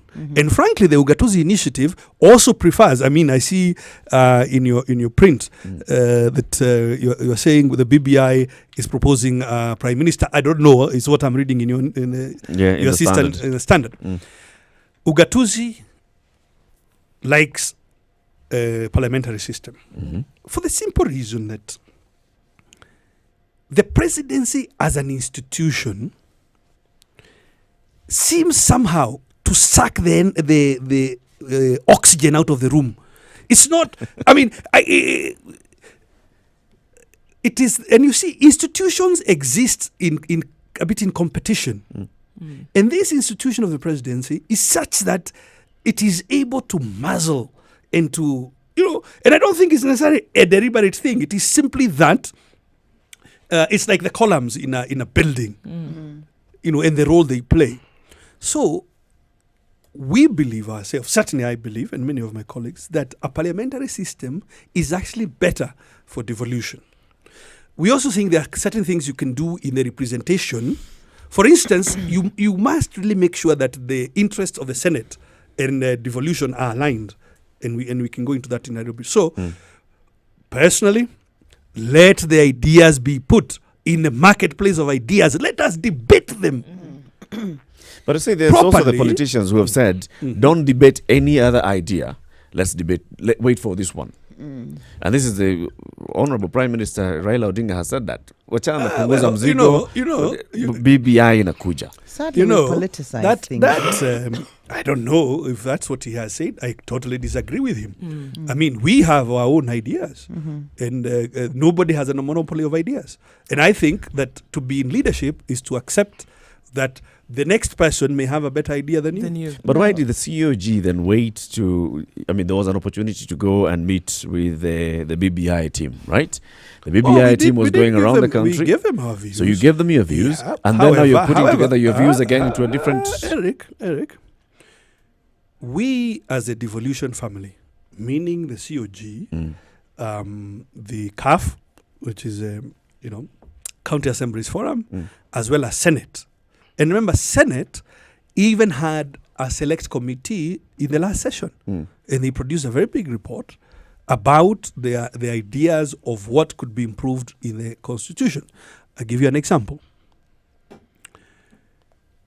the division of revenue, there is some untidiness in the law. If you don't remove that untidiness, you will witness what we witnessed this year over and over again. What is the untidiness? The national executive, if you read if you read the actual words of the Constitution, Article 221 appears to allow the national executive to proceed to conclude its budget, whether or not the division to counties is concluded, which obviously is a bit of an oxymoron. If you are dividing something, those two, you can't proceed with one piece without the other. Now, 224, which deals with allocating to counties, division to counties, commands that the county budget must be based on the division of revenue bill as passed by the assembly. So you create, the drafting is untidy, and it created a loophole that the national executive successfully used. Exploited. Thank you, Jerry. So, for the future of devolution, you need to close that gap. Take the relationship between the Senate and the counties. Now, the senator is directly elected by citizens. So, their immediate allegiance is not to a county government; it is to the electorate. So. Their interests are not actually aligned. And you have seen this over and over in that relationship. Finally, take something like disease control, both for animals and for humans. For example, animals don't know and they don't care where is a county boundary. I mean, they're going to go where they need to go. Let's go where they need to go to look for grass and then water. Now, yet, disease control is a county function. The mechanism to coordinate between counties, since counties don't have any control over the police, because it's an enforcement issue. Who will stop cattle to ask the owner of the cattle, where is your documentation, have they been vaccinated and so on? It's a police function. It makes it very difficult. So there are bits and pieces of untidiness in the Constitution that need to be tied up. We are taking your comments and looks. Let's go actually into the break because you're a bit late looking at traffic. 3 words: Kieleweke, Tanga Tanga. Okay, Kieleweke and Tanga Tanga, and yeah, you'll come and tell us. Okay. You'll come and tell us. You'll pick your favorite word. 27 minutes to 10 o'clock. Yes, this is a Situation Room. It's Kenya's biggest conversation. Let's take a look at what's happening on the roads.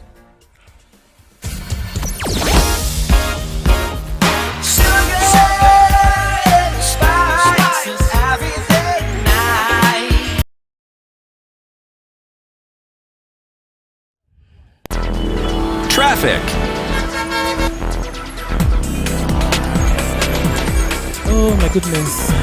Thika Road, they deliver strong thing, as they say. It's a bit of a mess. Still at about 9:30. It's still bringing traffic. We don't know where the problem is today, but not giving up or not letting up, as it were. Interestingly enough, the police vehicle that should be organizing traffic on Limuru Road has just fallen into a ditch. So that's not going to happen. That's not going to happen anytime soon, and we still have some serious traffic on that road, Limuru Road, and that's leaning towards Gigiri and coming out then through the Parklands area. All right, coming out of Westlands is not so bad. Coming to the city centre, we still have a bit of traffic, but it's dissipating now. So the big area problems that we have today, Mombasa Road and Thika Road, strong thing being delivered. 0719-012-600 is the number to call. If you do find an alternate, let us know, and we will see how we can keep you moving this Monday morning. It was a little bit wet on the roads earlier, so that could explain why we still have those serious issues on those two major roads. But apart from that, everything else seems to be flowing smoothly. Mature, intelligent talk every morning. Spice up yourself.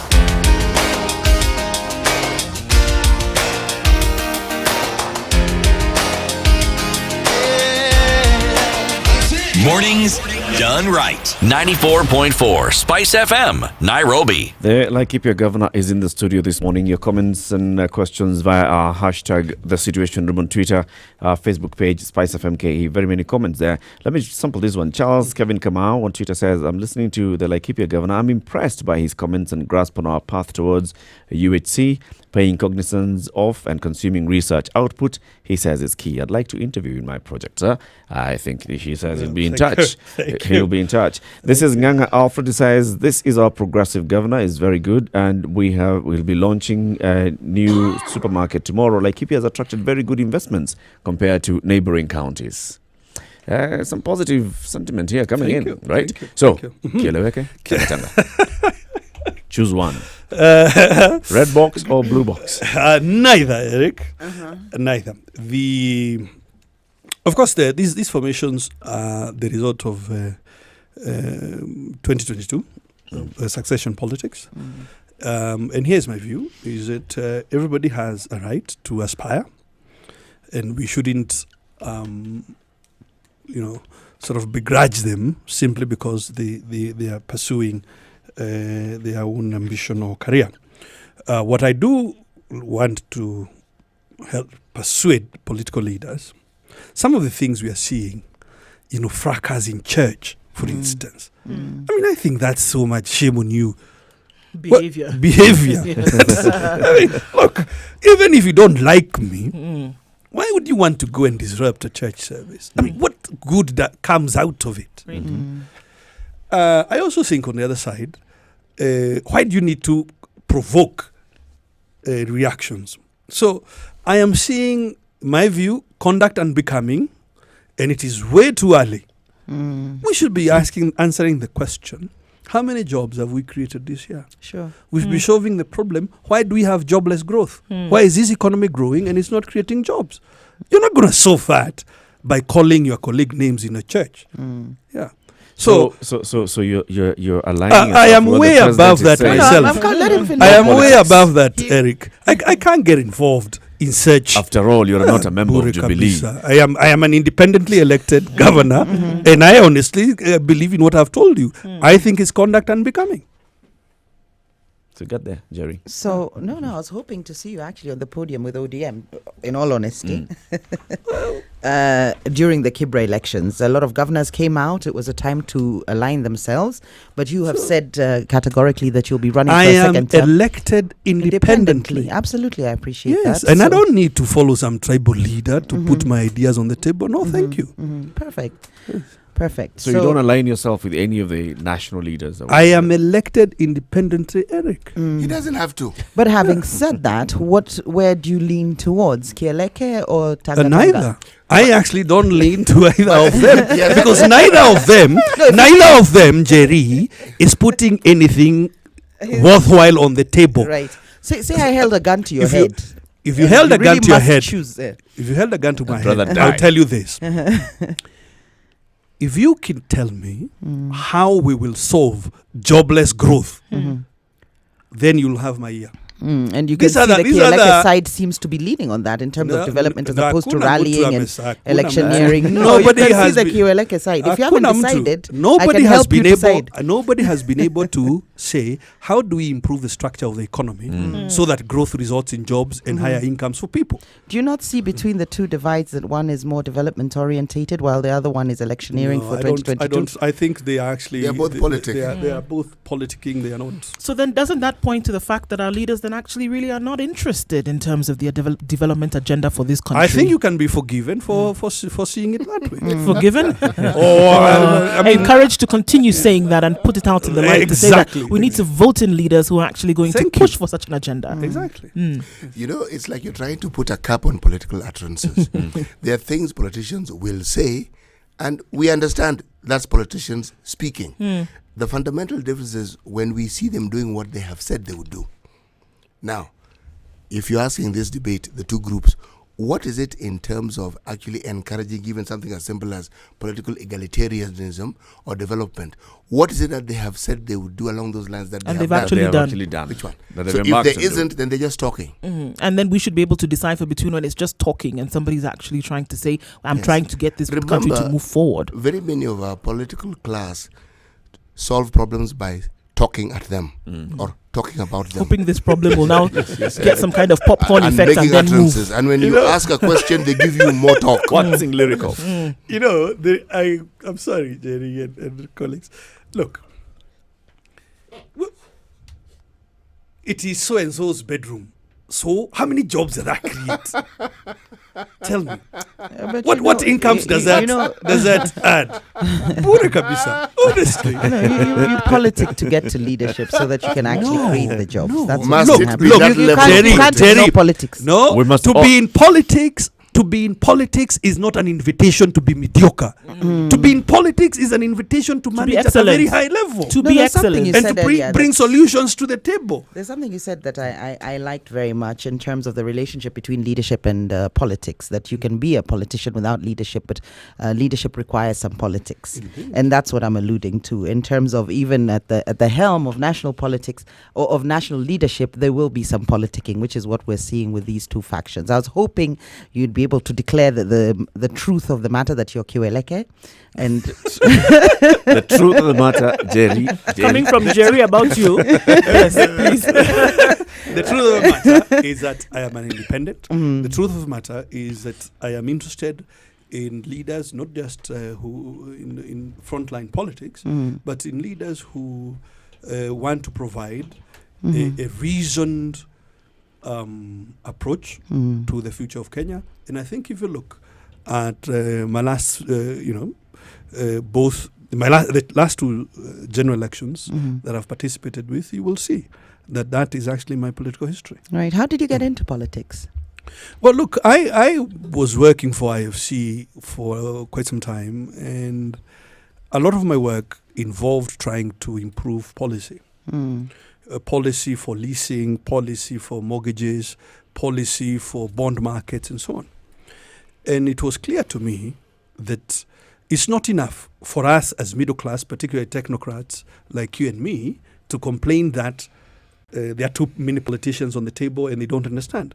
I think many of us have to step in, Enter the foray. the foray, so that perhaps then we can have a better conversation. Right, Easier said than done, of course, but that's actually the way it went. right. And that's how you got in. And well, Fantastic. how I got in was that I went to campaign in Laikipia West. And what is and evident some things is- were shocking, and some things. But your electorate seem to have agreed with you. Because when you get elected in a place, a geographical area that has that multiplicity of ethnicity, that's why I asked the question. It speaks volumes about what it is they perceive. You had been an MP. Yes. So you had a yardstick from which they could judge. Absolutely. Yes. So Yes. that's why when I asked, has it given you an advantage when it comes to national platform? The answer should be yes, it does. Yes, it does. But you're not interested in national politics come 2022. Jerry, as there's things no stand. politician who As is not things in stand. interest No, you in a said higher you're running. position. You're running He's for seeking your re-election. second term. Yes. I am seeking re-election. As a Jerry. launchpad too. It understand it like this. I've refused to accept it. Every politician, every person has ambition.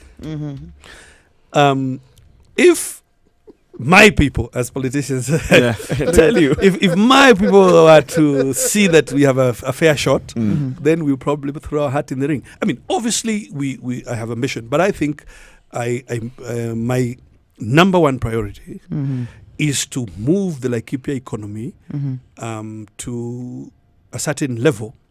Double digits?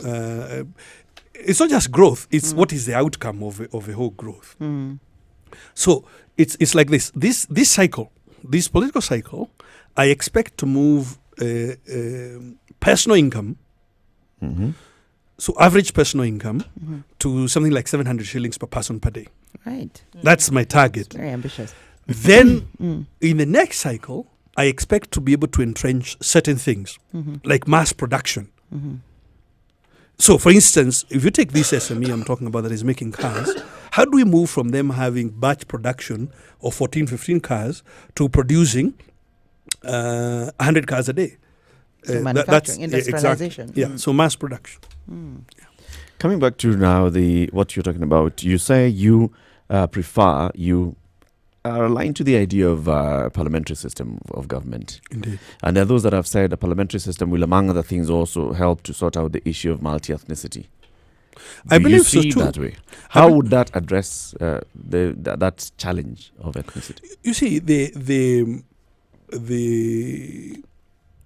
a parliamentary system, particularly if we begin to even think about things like proportional representation, it removes a little bit the need for my tribe to be behind me. Yeah. So it doesn't eliminate it completely. It reduces that need for my tribe to be behind me, for me to ascend to leadership. Exactly. Secondly, there is more direct accountability, because remember, the government rises and falls in parliament, as opposed to a presidential system where, once government is in place, then you have to wait for the next electoral cycle. But in a proper parliamentary system, the fortunes of government rise and fall within the assembly, which means there is a little bit more direct accountability on the part of the prime minister, because if you lose the confidence, take Theresa May, and then if you lose the confidence then of the members, then you fall. Now, those that actually have spoken out and expressed their fears on that actually base it specifically on that, looking at the kind of MPs that we have in our parliament, and then looking at that thing of rising and falling of governments. It'll not be based on issues or ideas. It'll be based on who do we feel, who are we aligning to this time politically. So the politics of funerals and will come into the assembly, and will be collapsing governments regularly. I think the best way to approach it is like this, Eric. Both parliamentary and presidential system can work. I say can work and have worked, and they have also failed in different nations. Yeah. So it's not enough to just say it's either or. I think the thing of it is that once you make one choice, you need to be consistent in a variety of other choices following it. So, for instance, if you go for a parliamentary system, you sort of then have to say what safeguards. And some countries have gone to how many motions of no confidence can be brought, for example, within a certain period of time. Of parliament. Yeah, so that you don't just wake up every day and then you do. You're competing on motions and counter motions. How rigorous the process is. It's not an easy process, in that if there's layered steps and so on, it's not something you can wake up as you say. But you see, we are preempting a discussion on what will be the outcome of certain things being put into motion. Did we know county systems would work the way they do? We didn't. They had to be enacted. We had to put it into practice for us to get an idea of what they actually can do. And we are aware of just how much they can do. Let me disagree with just a little bit there. Yes. We did have the first experiment with devolution at independence. And it lasted about 2 years, if that, or 2.5. And we did know that the center will always try to muzzle the devolved unit. Yeah. That's why we wrote the division of revenue into the Katiba. Although, obviously, some of the drafting was a bit weak. Now, how was the first devolution killed? It was very straightforward. It was starved of cash. So if you look at the history books, in 64 and 65, what you see is that every month, nurses and teachers are going on strike because the regional governments did not have enough money to meet their payroll. Why? Because they were being muzzled. That's why, for instance, teachers and the teachers' union were not keen to be devolved because of that experience from the 60s. We do know, and the data shows, that even that brief devolution, you could see that the economy is bubbling in many more places, vibrant in many more places. So there was some experience. And I tell you this, if you look at the behavior of the National Executive this year and the use of this weakness in Article 221 of the Constitution, you can't help but wonder, is history repeating itself? It has attempted to, but when I say we didn't understand, I mean precisely that. The population of people who have understood are mostly all dead. Okay? Jeez. No, I'm actually being factual. Yeah, right? yeah. And unless you are a student of history, devolution as applied in the times in which we live in was a completely new entity. That I agree. Yes. And the practice of it, even the thinking behind it, anybody who thought of it realized this is a wonderful thing. And it was set out to do wonderful things.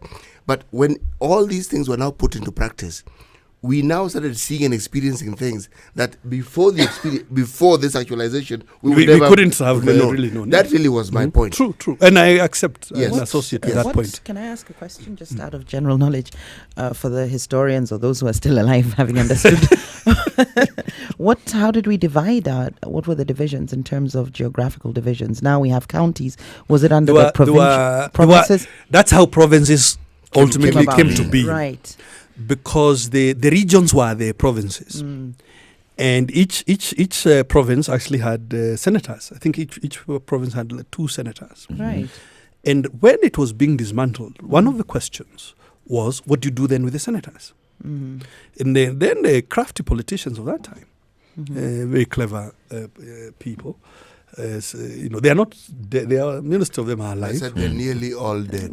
They came up with a practical solution, which was that why don't these senators get into the National Assembly? Right. So on Thursday, the Senate resolved to move into the assembly, and on Tuesday they moved into the assembly, and that was it. They dissolved themselves into the assembly.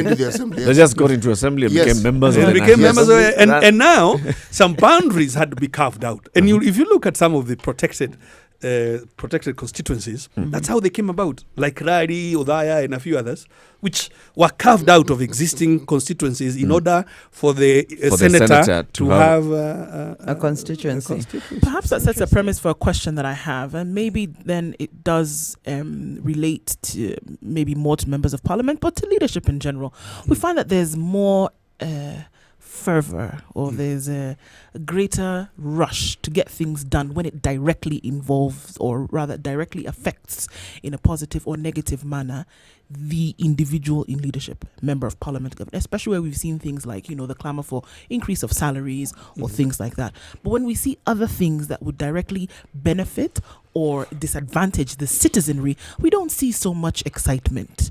And it actually does bother us at some point, because we say, if we saw this kind of excitement across board when it comes to the development of the people generally, all the time, that we would feel a little bit more encouraged about our leadership. What is your thought about that? My thought is that we did well to begin to invest in a capacity, or shall I say capacity available, so that it's not necessarily the MP, for instance, drafting of laws, policy analysis, understanding the budget and so on. That's why the budget office was created. That's why members began to get certain facilities to allow them. So you see, if you ask the question about should we increase your salary, it's a fairly straightforward, easy question. Yeah. Well, yes. Yeah. So it's easy to get it. But if you ask a different question, is interest rate caps the solution to the question of access to finance, which I found you discussing earlier? The answer is actually counterintuitive. It is not. But you would think that by capping interest rates, that's how you will get more monies in an affordable way to small business. But as the data, even in Kenya now, shows, that's actually not the case. Now, to understand that whole finance and economics maneno there, as to what therefore is the correct thing to be done, you need an expert. That you need some work and some expertise. Now that we have you in studio, Mr. Expert. Did I walk just into that one? Yes. Feet first. Yes. Explain interest rate cap and why it was important to remove it. It's about the market allocates. The market allocates resources. Now, the issue about lack of access to finance, or that whatever finance is there is expensive for small business, is not really about the rate of interest. It is about the behavior of government. Now, it goes like this. Government is willing to pay 14% interest when I, as a banker, lend that government money when they issue a bond. And every week we issue a bond, 50 billion, 30 billion, 100 billion. Government is willing to pay 14%, sometimes 15%. Why would you as a banker go to Karatina to look for an SME or go to Nyanyuki to look for an SME? You simply write the government a check and you sit pretty. So the primary issue about why SMEs are not accessing finance is about the behavior of government. So now you have to relate that to this question, are we borrowing too much? Now, some experts will tell you, no, we have the capacity to pay. Well, we may have the capacity to pay, but that behavior is affecting. Now, I want to remind you, Eric, because I am quite sure you were working even then. During Kibaki 1, you started seeing banks putting tents on the sidewalk. Yes. Asking you, don't you want mukopo ya salo? Hawking loans. Hawking loans. Because what had happened in the first 2 years of Kibaki 1, government was very careful not to borrow in the local market. And therefore, banks found themselves with so much liquidity and no assets within which to place this liquidity. Now, that's actually the technical reason why access to finance is an issue. So it's government misbehaving. It's government's actions in a financial setting. Well, as I leave that, there is no reason why government should be borrowing short term. So this thing of 2-year bonds, 3-year bonds, government should be borrowing 20-year so that the yield curve is proper. Anyway, it is behavior of government. I don't want to be too Bottom line. Technical jargon. I wish we'd actually started this one a bit earlier so I could even go into why is the government borrowing so much and what should we do. Thank you very much, Your Excellency Nderitu Mureithi, for joining us this morning. He's the governor of Laikipia. So I'm going to give you 1 minute to give a message, not just to the people of Laikipia, but to the people of Kenya, because you're being heard everywhere. Well, thank you, Eric, and thank you all of you. I think we have had a very wonderful conversation.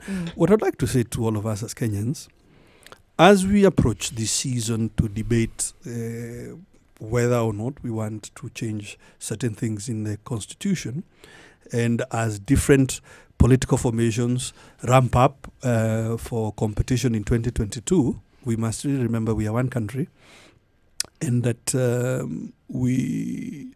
the better our politics, the better the outcome. And that we need to reduce the premium we put on tribe and try and increase the premium we put on ideas that can help Kenya. Thank you. Philosophical. C.T. Muga, what will you say?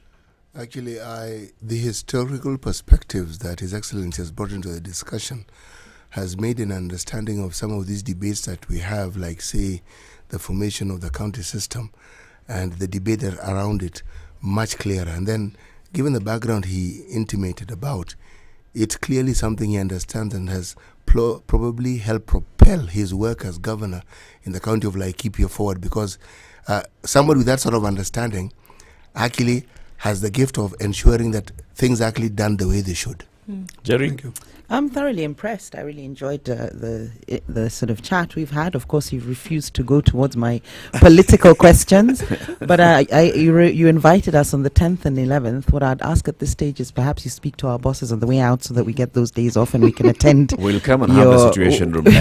What is it? A native technology fair? Indigenous technology fair. Excellent. So the thing is that the thing is that whatever is being shown and whatever you're doing is indigenous, is something that local solutions. Thank you very much, Ndu. I'm sure you'll say the conversation continues. Thank you very much. There's a situation. We'll see you tomorrow. It's 10 o'clock. That's patriarch.